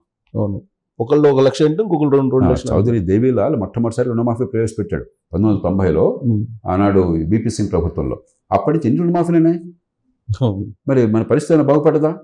దానికి బదులు సకాలంలో సరైనటువంటి స్థాయిలో ఎంత కావాలో అంత సరసమైన రేటుకి. ఉదాహరణకి మనకి ఇవాళ పత్తి ఉంటుంది, ఒకరోజు ఇక్కడ ఉంటుంది రేటు, మరో రోజు ఇక్కడికి వెళ్ళిపోతుంది. పసుపు ఉంటుంది, ఒకరోజు 6,000 ఉంటుంది, ఇంకో రోజు 16,000 వెళ్తుంది. 6,000 పడిపోయినప్పుడు ఏమవుతుంది? గతి లేక రైతు తెగనమ్ముకోవాల్సి వస్తుంది రేటు లేకపోయినా. ఎందుకని? 16,000 వచ్చేదాకా ఆగలేకపోతున్నాడు. ఇల్లు గడవాలి, మళ్ళీ పంట వేసుకోవాలి, కానీ స్టాక్ ఉన్నది. ఆ స్టాక్నే కనుక మీరు గోడౌన్లు పెట్టి ప్రభుత్వంగా ఏర్పాటు చేసి, స్టాక్ ఉంది కాబట్టి రుణాలు గవర్నమెంట్ ఇచ్చి, బ్యాంకులు ఇచ్చి, ఎందుకంటే స్టాక్ ఉంది, ఆ డబ్బులు పోయేది కాదు. స్టాక్ని హైపోథెకేట్ చేస్తున్నారు, దాన్ని తనఖా పెడుతున్నారు. అది చేస్తే ఏమవుతుంది? రైతు నిలబడగలడు, 16,000 దాకా వెయిట్ చేయగలడు. ఇప్పుడు ఏమవుతుంది? 6,000 కొన్నవాడు లాభపడుతున్నాడు, 6,000 అమ్మినవాడు దివాలా తీస్తున్నాడు. అలాంటి రుణాలు కావాలి. అది మనం ఆలోచించట్లా. వ్యవసాయం బాగుపడే రైతులు కాదని రావాలి, రుణమాఫీలలో బాగుపడదు. నేను గ్యారంటీగా చెప్తాను అన్నమాట. రీసెంట్గా టమాటా అది 1 కోటి రూపాయలు కూడా సంపాదించినారు. ఎగ్జాక్ట్లీ. బట్ ఇప్పుడు 2 రూపాయలు 10 రూపాయలు వచ్చినప్పుడు నాశనం అయిన సంగతి మనం మాట్లాడట్లా. దానికి స్టోరేజ్ గోడౌన్స్ కావాలి, ప్రాసెసింగ్ కావాలి. అంచేత రైతును ఆదుకోవాలంటే రుణమాఫీలు ఏమాత్రం కాదు. నేను రైతుల బంధువుగా, ఒక రైతుగా, రైతు కుటుంబం చూసినాడుగా, వ్యవసాయ రంగంలో నా జీవితం అంతా కూడా చాలా భాగం రైతుల సంక్షేమం కోసం పనిచేసినాడుగా నేను స్పష్టంగా నిర్మల హృదయంతో చెప్తున్నాను. రుణమాఫీలు మీకు పనికిరావు, దీర్ఘకాలంలో మనకు నాశనమే. అంత డబ్బు ఇంకో రూపంలో పెట్టాలి. మనకు డబ్బు అంతకంటే ఎక్కువ మనకు పెట్టమందాం. సో నేలబెట్టి సౌండ్ చేస్తుంది ప్రభుత్వం. గోడౌన్లు కావాలి, ప్లెడ్జ్ లోన్లు కావాలి, ప్రాసెసింగ్ కావాలా, రిటైల్ చైన్స్ కావాలా, ఎక్స్పోర్ట్కి ఏర్పాట్లు కావాలా, ఇంకా రకరకాల మౌలిక సదుపాయాలు బాగు చేయాలా, ఎన్నో చేయాలి. ఇంతకంటే డబ్బు ఎక్కువ పెడదాం, కానీ పనికొచ్చే రీతిలో, ఆదాయాలు పెరిగే రీతిలో తప్ప ఇవాళ ఇచ్చేసావు మళ్ళీ రేపు పొద్దున కూడా పుచ్చుకుని చేయవాడిది, ఇచ్చేసేయి మీది. ఎల్లకాలం ఇదే, ప్రతిరోజు పరగడిపే. ఆ రోజు బాగుంటుంది అంతే, మన్నాడు మళ్ళీ మామూలే. ఇప్పటిదాకా చూసాం, ఇప్పుడు కూడా నేర్చుకోకపోతే ఎట్లాగా? సో ప్రధానమంత్రి నరేంద్ర మోడీ ఇటీవల ఒక డెసిషన్ తీసుకున్నారు సార్, బాస్మతి ఇతర రకాలన్నింటినీ ఎక్స్పోర్ట్స్ ఆపేశారు. అది చాలా తప్పు నిర్ణయం, చాలా తప్పు నిర్ణయం. నేను దీనికి నాకు చాలా సంబంధం ఉన్నది. 2010-11లో మన రాష్ట్రంలో నెల్లూరు, ప్రకాశం ప్రాంతాలు బీపీటీ పండిస్తారు. అక్కడ మనం తినేటువంటి ధాన్యం వస్తుంది. మన రాష్ట్రంలో బీపీటీ బస్తా ధాన్యం ధర 750 రూపాయలకు పడిపోయింది. బాగా మార్కెట్లో లెక్క ఉన్నది. పక్క రాష్ట్రాల్లో 1200 రూపాయలు అన్నాడు. అప్పుడు నేను పాదయాత్రలు చేసి వేలాది మంది రైతులను సంఘటితం చేసి మన కర్నూలు నుంచి కర్ణాటకకి, నిజామాబాద్ నుంచి నాందేడ్కి మహారాష్ట్రలో నేను పాదయాత్ర వేలాది మంది రైతులంతా వెళ్ళి చేతిలో సంఖ్యలు వేసుకుని ప్రజలకు అర్థం కావాలి, మనకి సంఖ్యలు చేస్తున్నారు ప్రభుత్వం వాళ్ళ విధానాలతో. మార్కెట్లో స్వేచ్ఛగా అమ్ముకున్నాం. ఈ ఆంక్షలను ఉల్లంఘించి గవర్నమెంట్ అరెస్ట్ చేయమన్నాం. అరెస్ట్ చేసే సాహసం చేయాలి. 10 రోజుల్లో రేట్లు సమానమైనాయి. 3,600 కోట్ల రూపాయలు ఆనాడు రైతులకి అదనంగా ఆదాయం వచ్చింది. అంటే అంత డబ్బు కూడా ఆదాయం రాకుండా ప్రభుత్వం దుర్మార్గపు ఆదేశాల వల్ల రైతు తగ్గించేశారు. అదే సమయంలో ఇది కూడా చాలదని చెప్పని నేను మొత్తం సమాచారం సేకరించి రాష్ట్రంలో అందరినీ ఒప్పించి ఢిల్లీకి పోయి ప్రధానమంత్రి గారితో కూర్చుని, అప్పుడు బ్యాన్ ఉండేది, ఇప్పుడు పెట్టినట్టుగానే ఆనాడు ఆహార ధాన్యాలు ముఖ్యంగా బియ్యం ఎగుమతి బ్యాన్ ఉండేది. ఇంట్రెస్ట్ రేట్లు కూడా ఉండేది. ఇంట్రెస్ట్ రేట్ ఇప్పుడు నేను చెప్పాను, ఇప్పుడు మన స్టేట్ పక్క స్టేట్కి ఇది కూడా చాలదు, అంతర్జాతీయంగా రేట్ ఉంటే మనం అమ్ముకోవాలని చెప్పి నేను ఢిల్లీకి పోయి వివరాల నుంచి ప్రధానమంత్రి గట్టిగా పోరాడితే అప్పుడు ఆయన ఆ బ్యాన్ లిఫ్ట్ చేశారు, మన్మోహన్ సింగ్ గారు ప్రధానమంత్రి ఉండగా. అప్పటి నుంచి ఇప్పటిదాకా ఇండియా #1 ఎక్స్పోర్టర్ ప్రపంచంలో. దానిలో తెలుగు రాష్ట్రాల నుంచి మ్యాక్సిమం వెళుతుంది. యుక్రెయిన్ నివారణ కారణంగా మళ్ళీ ఇంకోసారి బ్యాన్ ఇంపోజ్ చేశారు. ఇవి రైతుకు నష్టం చేస్తున్నారు. మార్కెట్లో ఎక్కడ రేటు ఉంటే అక్కడ అమ్ముకుని ఏర్పాటు చేయాలి, కానీ ఒక పావలా పెరిగితే మీకు ఏమైనా ఓట్లు తగ్గుతామని రైతులు పట్టగొడితే అట్లాగా ఈ దేశంలో జరుగుతుంది. అది అట్లా ఇంకో పొరపాటు జరిగింది. ఇది చేసిన సమయంలో యుక్రెయిన్ యుద్ధం కారణంగా ఇంకో పని చేశారు. మన పాముల నేల ఉంది, మన దేశంలో వంట నూనె చాలా కొడుతున్నాం కాబట్టి పెద్ద ఎత్తున దిగుమతి. మన ఇండియా బిగ్గెస్ట్ ఇంపోర్టర్. ఎలాగైతే రైస్లో బిగ్గెస్ట్ ఎక్స్పోర్టర్, పాముల ఆయిల్లో బిగ్గెస్ట్ ఇంపోర్టర్ మనం. కుకింగ్ ఆయిల్ బిగ్గెస్ట్ ఇంపోర్టర్ మనం. 1,50,000 కోట్ల రూపాయలు పోతుంది ప్రతి ఏడాది ఇంపోర్ట్ కోసం అని చెప్పని. నేను గట్టిగా వాదించింది ఏమిటంటే 7 ఏళ్ళు పట్టింది నాకు. ఇంపోర్ట్ చేయండి దేశంలో అవసరం అంటే, లేకపోతే ఇంట్లో వంట జరగదు, ఆహారం కొరత ఉంటుంది, కానీ రైతుకి రక్షణ ఇవ్వండి. ఇంపోర్ట్ డ్యూటీ పెడితే 30-40% పెడితే రైతుకి రేటు పడిపోకుండా ఉంటుంది. లేకపోతే నూనె పండించేవాడు, వేరుశనగ పండించేవాడు సంగతి ఏంటి, ఆవు నూనె పండించేవాడు సంగతి ఏంటి, మిగతా నూనె సంగతి ఏంటి, ఎల్లకాలం చేసిన దిగుమతే ఈ రైతులతో నాశనమే అని చెప్పంటే 7 ఏళ్ల తర్వాత ఎంతో పోరాడిన తర్వాత ఒక 40% దాకా ఇంపోర్ట్ డ్యూటీలు పెట్టారు. 2 ఏళ్ల క్రితం యుక్రెయిన్ యుద్ధం వచ్చే ముందు ఆంధ్రప్రదేశ్లో ఈ ఆయిల్ పామ్ సీడ్స్ ఉంటాయి, అవి కేజీ 23 రూపాయలు పలికింది, మంచి రేటు. ఈ యుక్రెయిన్ యుద్ధం కారణంగా మళ్ళీ దాన్ని ఇంపోర్ట్ డ్యూటీ తీసి పారేశారు, 13-12 రూపాయలు పడిపోయింది. ఇవి నిజమైన సమస్య. రైతుకు ఆదాయం పెరగాలని చెప్పంటే మార్కెట్లో మనకు రేటు వచ్చే విధానాలు కావాలి, మన రేటుని దించేసే విధానాలు ప్రభుత్వాలు ఆపాలి.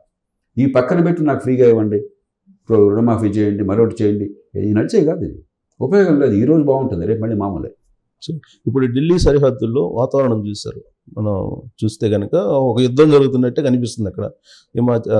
మనకు అక్కడ పంజాబ్, హిమాచల్ ప్రదేశ్, ఉత్తరప్రదేశ్, ఇక్కడ దానికి పరిష్కారం చట్టబద్ధతే అని చెప్పి రైతులు అంటారు.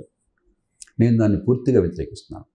రైతులకు ఉన్నటువంటి కష్టం నిజమైనది మన దేశంలో, ప్రధానంగా ప్రభుత్వాల వైఫల్యం వల్ల, మూర్ఖపు విధానాల వల్ల వచ్చింది. నేను ఇందాక 2 ఉదాహరణలు చెప్పాను. పక్క రాష్ట్రంలో రేటుంటే అమ్ముకోవడానికి లేకుండా నిషేధించింది ఈ ప్రభుత్వాలు, చట్టాలే. ఇతర దేశాల్లో రేటుంటే అమ్ముకోకుండా చేసింది ఈ ప్రభుత్వాల విధానాలే. దిగుమతి వస్తున్నప్పుడు మనకు రేటు నిలబడడం కోసం ఇంపోర్ట్ డ్యూటీ లేకుండా చేసింది ఈ ప్రభుత్వాలు. ఇలా ఎన్నో కోకాలుగా ఉన్నాయి ప్రభుత్వాలు చేసే తప్పులు. కాబట్టి రైతులకు నిజమైన కష్టం అన్నది, కానీ పరిష్కారం ఆ కష్టాన్ని తీర్చేదిగా ఉండాలి. రోగం అన్నది జబ్బు చేసింది, ఆ మందు రోగి ప్రాణాలను కాపాడి ఆరోగ్యాన్ని పెంచేదిగా ఉండాలి. కానీ మందు జబ్బు కంటే ప్రమాదమైందనుకోండి ఏమవుతుంది? భారతదేశంలో ఇప్పుడు ఆహార ధాన్యాలు చేసుకోండి, బియ్యం కానీ గోధుమ కానీ, ఆహార ధాన్యాల ఉత్పత్తి వాళ్ళ దేశంలో మిగతా ఆహార ధాన్యాలు కలిపితే 33 కోట్ల టన్నులకు వచ్చింది, రికార్డు ప్రస్తుతం. మనం శాకాహారం, ఇతర దేశాల్లో ఏమవుతుందంటే ఈ ఆహార ధాన్యాలని పందులకి మిగతా జంతువులకి పెట్టి ఆ జంతువుల కోసం మాంసం తింటారు. మనం ప్రధానంగా శాకాహారం, అంటే మాంసాహారం తిన్నాం అనుకునేవాళ్ళం కూడా మన శాకాహారం 90%, మాంసాహారం 10%. 10% కూడా ఉండకపోవచ్చు, సగటున 5-3-4% ఉంటుంది అంతే. కాబట్టి మనకి 330 మిలియన్ టన్నులు ఆహార ధాన్యాలు తినే అవసరం లేదు. పూర్వం ఇంత తినేవాళ్ళు ఇప్పుడు ఇంత తింటున్నారు. ఇప్పుడు పళ్ళు, కూరగాయలు, పాలు, గుడ్లు ఇవి తింటున్నాం ఎక్కువ. తినాలి కదా, పౌష్టికాహారం కావాలంటే పూర్వంలాగా ఇంత తింటే సరిపోదు కదా అన్నం. కానీ మనం ఉత్పత్తి ఏం చేస్తున్నాం? మనకి స్వతంత్రం వచ్చినప్పుడు ఈ దేశంలో మీకు 5 మిలియన్ హెక్టేర్లలో మీకు ఆహారం రైస్ పండేది. 5 మిలియన్ హెక్టేర్లు. ఇప్పుడు 45 మిలియన్ హెక్టేర్లు అయింది. 9 రెట్లు పెరిగింది. తెలంగాణలో ఈ మధ్య ఇరిగేషన్ పెద్ద ఖర్చుతో పెడితే అంతా రైస్కి వెళ్ళిపోయింది. ఇంకొంచెం ఇరిగేషన్ వస్తే అంతా రైస్కి వెళ్ళిపోతుంది. అలా గోధుమ అదివరకు 9 మిలియన్ హెక్టర్లు 9.5 మిలియన్ హెక్టర్లు ఉండేది, ఇప్పుడు 3 రెట్లు పెరిగింది. ఉత్పత్తి ఇతోధికంగా ఉంది. పీక్ టైంలో ఈ రెండు కలిపితే 8 కోట్ల టన్నులు మన గవర్నమెంట్ గోడౌన్లో నిల్వ ఉంటున్నాయి, ప్రైవేట్ వదిలేస్తే కూడా. ప్రపంచంలో హైయెస్ట్ అది, ఊహించినంత. మనం ఏమంటున్నాం, అవసరం లేనిటువంటిది ఇంకా ఉత్పత్తి చేస్తాము, నువ్వు ఎక్కువ ధరకు ఇంకా కొంటూ ఉండు. కొని ఏం చేస్తారు? ఎవరు డబ్బిది? దానికి బదులు మనం చేయాల్సింది, ఎక్కడ డిమాండ్ ఉందో, పళ్ళు రేట్లు పెరిగిపోతున్నాయి. ఎవరినైనా అడగండి. కూరగాయలు, పాలు, గుడ్లు, మాంసం, చేపలు డిమాండ్ పెరుగుతుంది. వాటికి ఆ ఉత్పత్తికి వెళ్ళేట్టుగా ప్రోత్సహించాలి, దానికి సాయం చేయాలి. దానికి ఎన్ని లక్షల కోట్లని ఇద్దాం. రైతు తన కాళ్ళ మీద తాను నిలబడడం కోసం, రేటు నిలవడం కోసం ఎన్ని లక్షల కోట్లని ఇద్దాం. కానీ రైతు పరాన్నజీవిగా ఉండి ఇతరులను అర్థించే అవసరం లేకుండా చేద్దాం. విధానాలు అట్లా ఉండాలి. కానీ నువ్వు నాకు అవసరం లేని పంట ఉత్పత్తి చేస్తాను, ఎక్కువ రేటుకి నువ్వు కొను. పూర్వం మీరు కొనొద్దనేవాళ్ళం. నేను జిల్లా కలెక్టర్గా ఉండగా మిల్లర్తో వాళ్ళతో కూర్చుని, అయ్యా మీకు అన్యాయంగా కొంటున్నాం కరెక్ట్ అని, కానీ చట్టం ఉంది, విధిగా మీరు తక్కువ రేటుకి అమ్మాల్సిందేను, మీకు పర్మిట్లు అవి టైంకి ఇచ్చి ఏర్పాటు చేస్తాను, మార్కెట్లో అమ్ముకోవడానికి విరుగాను, అవినీతిని ఆపేస్తానని చెప్పి నేను ప్రయత్నం చేసేవాడిని. కాస్త మంచి వాళ్ళు ఉంటే, సౌహృదయం ఉంటే అలా చేసేవాళ్ళం, లేకపోతే పీడించేవాళ్ళు. ఇవాళ వాళ్ళు వచ్చి నువ్వు కొంటావా చేస్తావా కొని అంటున్నారు. ఎందుకని? మార్కెట్ రేటు కంటే ప్రభుత్వం కొనే రేటు ఎక్కువైపోయింది. ఆనాడు ప్రభుత్వం కొనే రేటు మార్కెట్ రేటు కంటే తక్కువ ఉండేది, బలవంతంగా కొనేవాళ్ళం. అది తప్పే, ఇది తప్పే. కాబట్టి ఇది పరిష్కారం కాదు. ఉదాహరణకి రైతుల డిమాండ్లలో చాలా విచిత్రమైనవి ఉన్నాయి, అసంబద్ధమైనవి. ప్రపంచ వాణిజ్య ఒప్పందం నుంచి బయటకు వచ్చాయి, అర్థం పర్థం లేదు.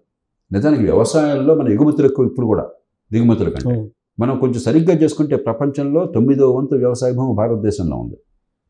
మనకి $100-200 బిలియన్ ఎగుమతి చేసుకోగలం సరిగ్గా చేసుకుంటే.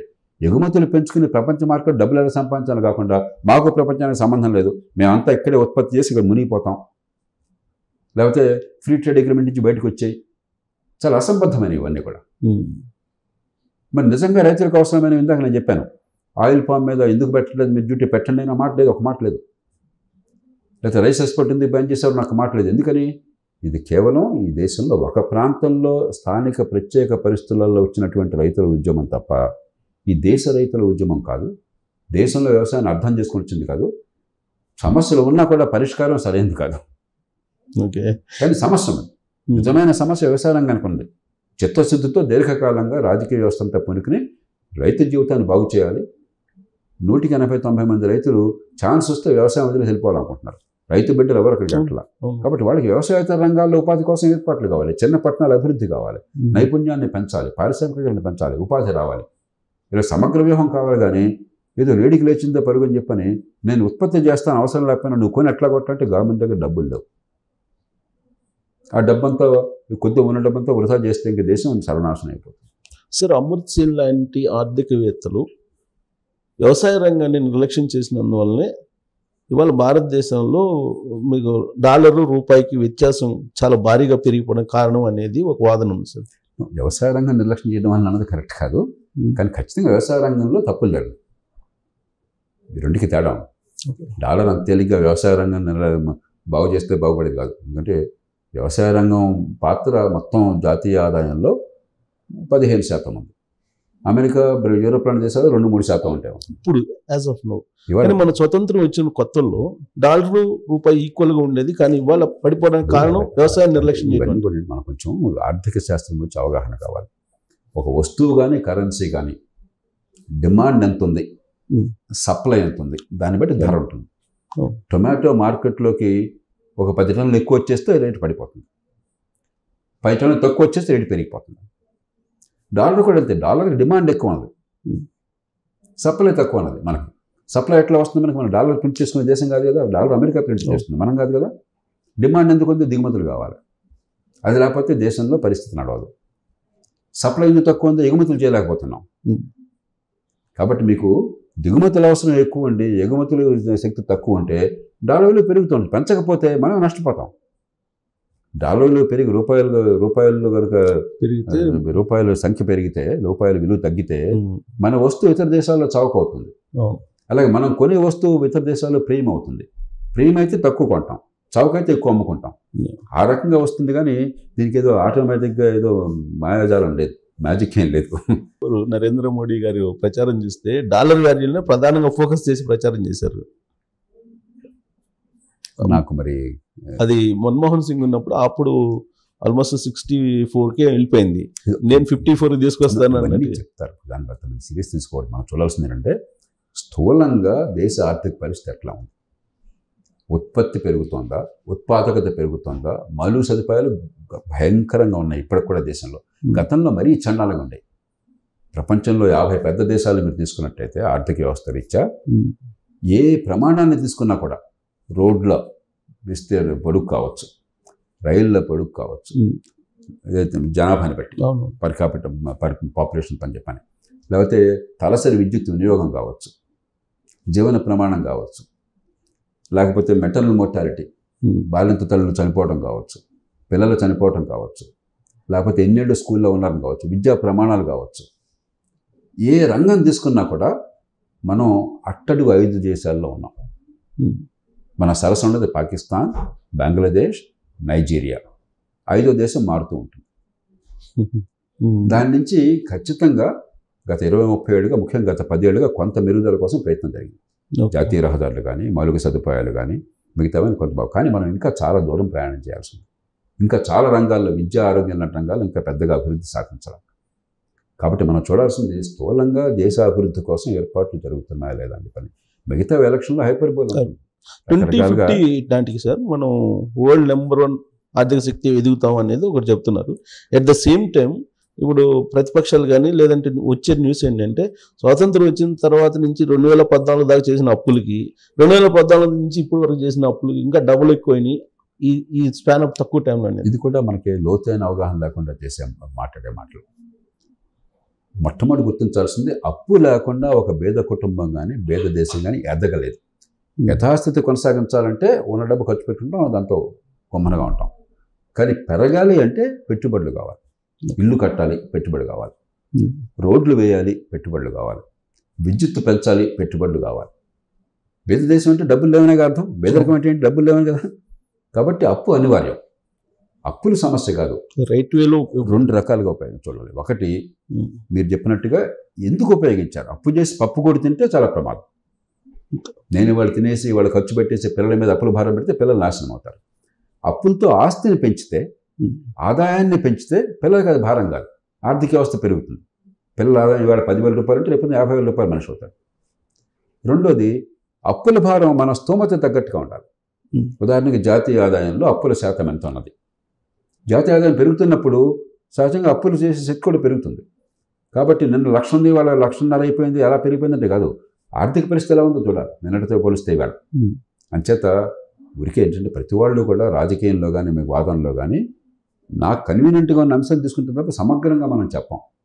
కొంత అర్థం కాక కొంచెం గడుసైన వాదన చేయడం కోసం చెప్పని సమగ్రంగా పరిశీలించకుండా ఊరికే ఇలా చూస్తాం కాదు, ఇలా చూడాలి. సమ్యక్ దృక్పథం కావాలి. ఆ రకంగా చూస్తే ఈ ప్రభుత్వం ఖచ్చితంగా అప్పుల విషయంలో చాలా జాగ్రత్త వహిస్తుంది. అంటే ఇండియన్ యూనిట్గా తీసుకుంటే భారత ప్రభుత్వం యూనియన్ ప్రభుత్వం ఉదాహరణకి కోవిడ్ వచ్చినప్పుడు ప్రపంచమంతా కూడా అప్పులు చేయాల్సి వచ్చింది. అప్పులు పెరిగింది. ఎందుకంటే ఆదాయాలు తగ్గిపోయిన ప్రభుత్వాలు, ఖర్చు పెరిగిపోయింది. ఆరోగ్యం కోసం ఖర్చు పెరిగింది, సామాన్యుల్ని కష్టంలో ఆదుకోవడం కోసం ఖర్చు పెరిగింది. అయినా కూడా భారతదేశం చాలామంది ఆర్థికవేత్తలు మీరు ఇంకా ఖర్చు పెట్టినని చెప్పి గట్టిగా కూడా చేశారు. మన ప్రభుత్వం చాలా క్రమశిక్షణ పాటించింది. అవసరమైన ఖర్చు పెట్టింది కానీ పిచ్చి పిచ్చిగా విచ్చలుడిగా ఖర్చు పెట్టాల. అమెరికా లాంటి దేశాలు విచ్చలుడిగా ఖర్చు పెట్టడం వల్ల ఇవాళ ప్రపంచంతో ద్రవ్యోల్బణం వచ్చింది. ఇంట్రెస్ట్ రేట్లు పెరిగినాయి మొట్టమొదటిది. రెండోది అయినా కూడా మనకు ఖర్చు పెరిగింది, ఎందుకంటే ఆదాయం తగ్గింది కాబట్టి. 9.2% జాతీయ ఆదాయంలో ఆ సంవత్సరం మనం అప్పులు పెరిగినాయి ఆ సంవత్సరం. కానీ గత 2 ఏళ్లలో ప్రపంచమంతా గందరగోళంగా ఉన్న కాలంలో ఆ 9.2ని ఈ సంవత్సరం 5.8కి తీసుకొచ్చారు. బడ్జెట్లో కేటాయించింది 5.9కి వెళ్ళాలని. 5.9 కంటే ఇంకా 1% తగ్గించారు. వచ్చే ఏడాది ఎన్నికల సంవత్సరం అయినా కూడా వచ్చాడు 5.1కి మార్గం ఏర్పాటు చేశారు. కాబట్టి ఆర్థికంగా చాలా క్రమశిక్షణ పాటిస్తున్నారు, దానిలో అనుమానం లేదు. ఉన్న పరిస్థితుల్లో మనం సమగ్రంగా అర్థం చేసుకోవాలి. రాష్ట్రాల్లో కూడా కొన్ని రాష్ట్రాలు అద్భుతంగా చేస్తున్నాయి. ఒరిస్సా తీసుకోండి, ఒరిస్సాలో దేశంలో చాలా అద్భుతమైన రీతిలో ఆర్థిక క్రమశిక్షణ పాటిస్తున్నారు. 26,000 కోట్ల రూపాయలు రెవెన్యూ మిగులు చూపెడుతున్నారు. ఒరిస్సా చిన్న రాష్ట్రం, వెనకబడ్డ రాష్ట్రం. యూపీ తీసుకోండి, చాలా వెనకబడ్డ రాష్ట్రం, పేద రాష్ట్రం. 74,000 కోట్ల రూపాయలు రెవెన్యూ మిగులు చూపెడుతున్నారు. అంటే రోజువారీ వచ్చే ఆదాయంతో పోలిస్తే రోజువారీ ఖర్చు 74,000 కోట్ల రూపాయలు తక్కువ. ఆ డబ్బంతా ఎటు వెళ్తుంది? పెట్టుబడులు కలిపాను. ఆంధ్రప్రదేశ్ తీసుకోండి, తెలంగాణ తీసుకోండి, మరి తమిళనాడు తీసుకోండి, కేరళ తీసుకోండి, ఇతర రాష్ట్రాలు చాలా వరకు తీసుకోండి, ఇష్టం దుబారా ఖర్చులు పెట్టేస్తున్నారు. వచ్చే ఆదాయం ఎంతైతే ఖర్చు ఎంత, రోజువారీ ఖర్చు, పెట్టుబడులకు కాకుండా. కర్ణాటక బాగుండేది పూర్వం, కర్ణాటక కూడా అదే పనిగా తాయిలాలు ప్రకటించేసి ఇప్పుడు ఆదాయాన్ని మించి ఖర్చులు పెరిగిపోయినాయి. కాబట్టి ఆర్థిక క్రమశిక్షణ జాతీయ స్థాయిలో ఖచ్చితంగా బాగుంది. పార్టీలను పక్కన పెట్టేద్దాం, నిజాయితీగా మాట్లాడదాం. కొన్ని రాష్ట్రాల్లో బాగుంది, కొన్ని రాష్ట్రాలు విశృంఖలంగా ఉన్నాయి. సో తెలంగాణకు వచ్చేటప్పుడు సార్ ఆల్రెడీ ఇప్పుడు కేసీఆర్ దిగిపోయిన తర్వాత రకరకాల అంశాలు బయటకు వస్తాయి. వైట్ పేపర్, కాళేశ్వరం అని వైట్ పేపర్లు రిలీజ్ చేశారు, అన్నిట్లో రిలీజ్ చేశారు. లాస్ట్కి అప్పులు ఎంత ఉన్నాయి, ఆల్మోస్ట్ 7 లక్షల కోట్లు అని వాళ్ళు అంటున్నారు, కాదని వీళ్ళు అంటున్నారు. దాంట్లో నిజమేంది సార్ అసలు? ఇప్పుడు తెలంగాణ ఏర్పడ్డప్పుడు దేశంలో అత్యంత మిగులు ఉన్నటువంటి ధనిక రాష్ట్రం. ఎందుకంటే హైదరాబాద్ మహానగరం గత 20-30 ఏళ్ల కాలంలో చంద్రబాబు నాయుడు గారు, తర్వాత రాజశేఖర రెడ్డి గారు, కాంగ్రెస్ ప్రభుత్వం చేసిన పనుల వల్ల హైదరాబాద్ నగరం బాగా అభివృద్ధి సాధించే ఒక ఆర్థిక కేంద్రంగా తయారైంది. నగరాల నుంచే ప్రభుత్వాలకు ఆదాయం వస్తుంది. ఎప్పుడైతే హైదరాబాద్ నగరం మహానగరం ఆదాయం అంతా చిన్న రాష్ట్రానికే పరిమితమైంది, అక్కడ ఆంధ్రప్రదేశ్ చెంద కాబట్టి అక్కడ నష్టాలు, ఇక్కడ లాభాలు. మిగులు అత్యధికంగా ఉంది. 14 ఆర్థిక సంఘం లెక్కల ప్రకారం 1,16,000 కోట్ల రూపాయలు మిగులు చూపెట్టారు. 5 ఏళ్లలో అంత మిగులు వస్తుందని చెప్పాను. గత 5 ఏళ్లలో, గత 10 ఏళ్లలో ఖచ్చితంగా మౌలిక సదుపాయాలు కొన్ని బాగుపడ్డాయి, పెట్టుబడులు కొన్ని పెరిగినాయి, ఆర్థిక ప్రగతి వచ్చింది. కానీ దుబారా ఖర్చు కూడా చాలా పెరిగింది. రూపాయి పెట్టాల్సింటే 5 రూపాయలు 10 రూపాయలు పెట్టారు. అంటే అసలు డబ్బు అనేది మంచినీళ్ళు కూడా అనకూడదు, మంచినీళ్ళు కూడా చాలా విలువైనటువంటి, చాలా దుబారా చేశారు. దానిలో భాగం ఉదాహరణ కాళేశ్వరం. అంతకుముందు కాంగ్రెస్ ప్రభుత్వం ప్రతిపాదించిన చేవళ్ల ప్రాణహిత కావచ్చు, తర్వాత వచ్చిన కాళేశ్వరం కావచ్చు, మొట్టమొదటి నుంచి గొంతుని పోండి నేను ఒక్కడే, అసెంబ్లీ లోపల బయట కూడా. నేను ప్రకాశం జిల్లాలో ఎకరాకి 2,000 రూపాయలతో ఆనాడు నీటిపారుదల చేసినాడు. దానిలో కూడా 1,000 రూపాయలు గవర్నమెంట్, 1,000 రూపాయలు ప్రజలు, రైతులు సహకార సంఘాలు ఏర్పాటు చేసి రైతులు 100 రూపాయలు మళ్ళీ తిరిగి చెల్లించారు బ్యాంకులకి. 1 రూపాయి కూడా బకాయలేదు. అలాంటిది 5-6 లక్షల రూపాయలు మీరు ఎకరాకి పెట్టి, విద్యుత్తుకి మళ్ళీ బోర్డంతా పంపింగ్ కోసం బోర్డు పెట్టి 1,00,1,500 కోట్ల రూపాయల పథకం తీసుకొచ్చి పెద్దగా ఇరిగేషన్ పెరగకుండా, వ్యవసాయం పెరగకుండా చేస్తే నడ్డి పెరుగుతుంది. ధనిక రాష్ట్రం కాబట్టి రాష్ట్రం సర్వనాశనం కాకపోవచ్చు, కానీ ఖచ్చితంగా అప్పుల్లో కూరుకుపోతుంది. కాబట్టి దుబారా ఖర్చు జరిగిన మాట వాస్తవం. అభివృద్ధి జరిగింది, మరుగు సదుపాయాలు బాగుపడ్డాయి, పెట్టుబడులు బాగా వచ్చిన ప్రోత్సహించారు, దాన్ని అభినందించాలి. దుబారా ఖర్చులు కూడా జరిగింది.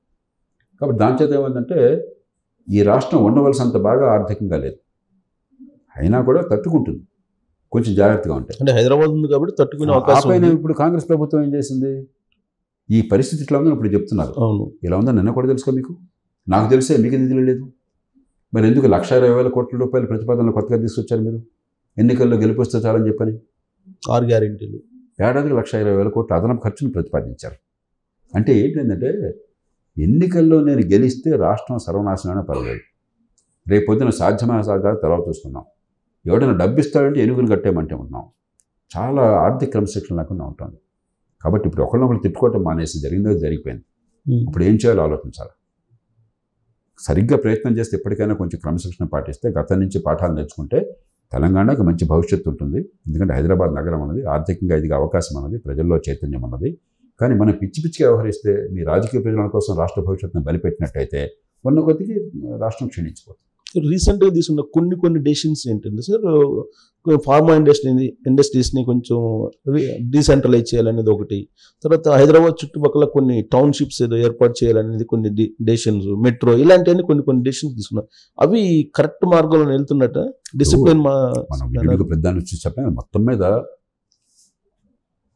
ప్రథమ తప్పిదం చేసింది ఏంటంటే రాష్ట్ర ఆర్థిక పరిస్థితి, అవసరాలు, భవిష్యత్తును గమనించకుండా చాలా పెద్ద ఎత్తున హామీలు ఇచ్చారు ఎన్నికల్లో.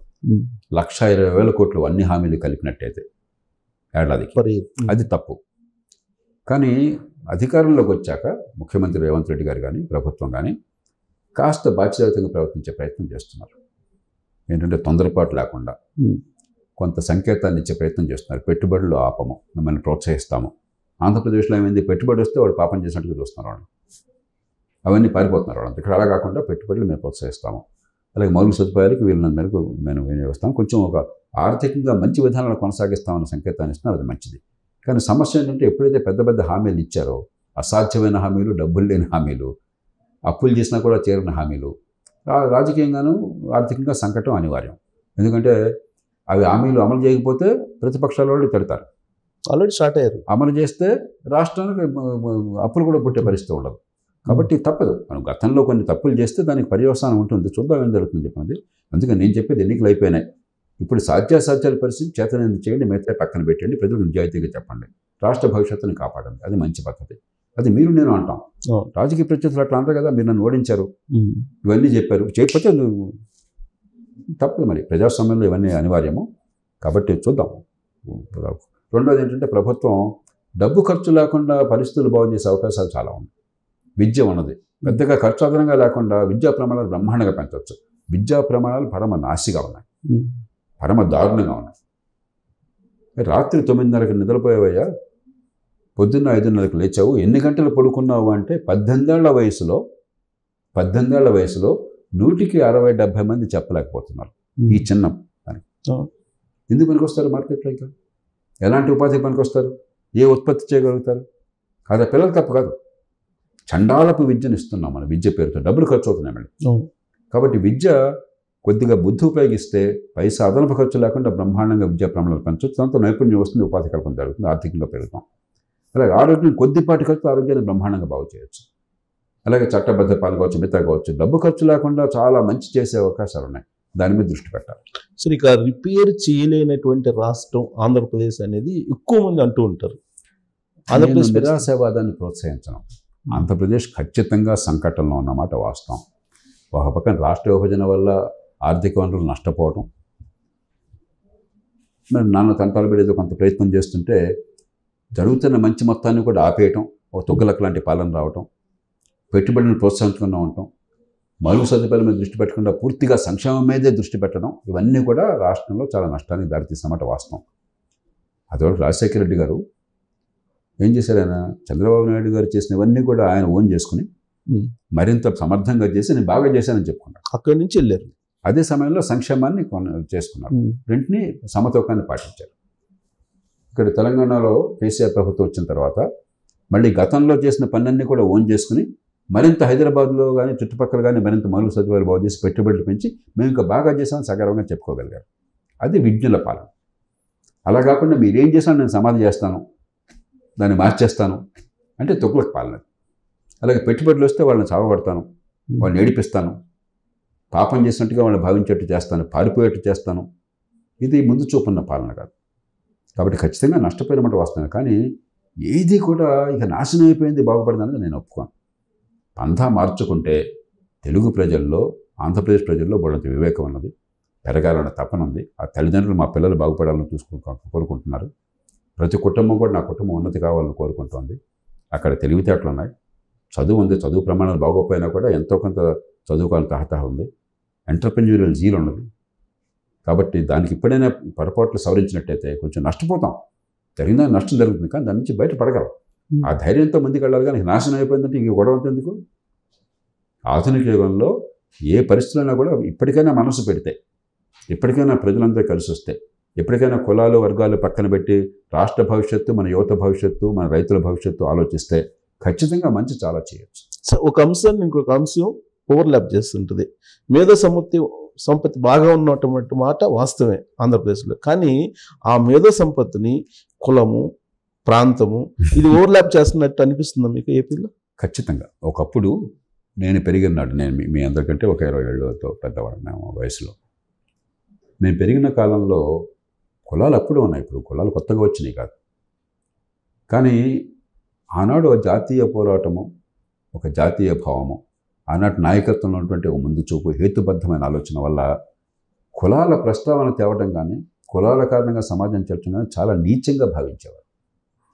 కులానికి అతీతంగా పెరగటం, మా తరంలో చాలామంది అసలు ఏ కులమో తెలియకుండా పెరిగాం, అసలు ఆ కులం ఏంటో తెలియకుండా పెరిగాం.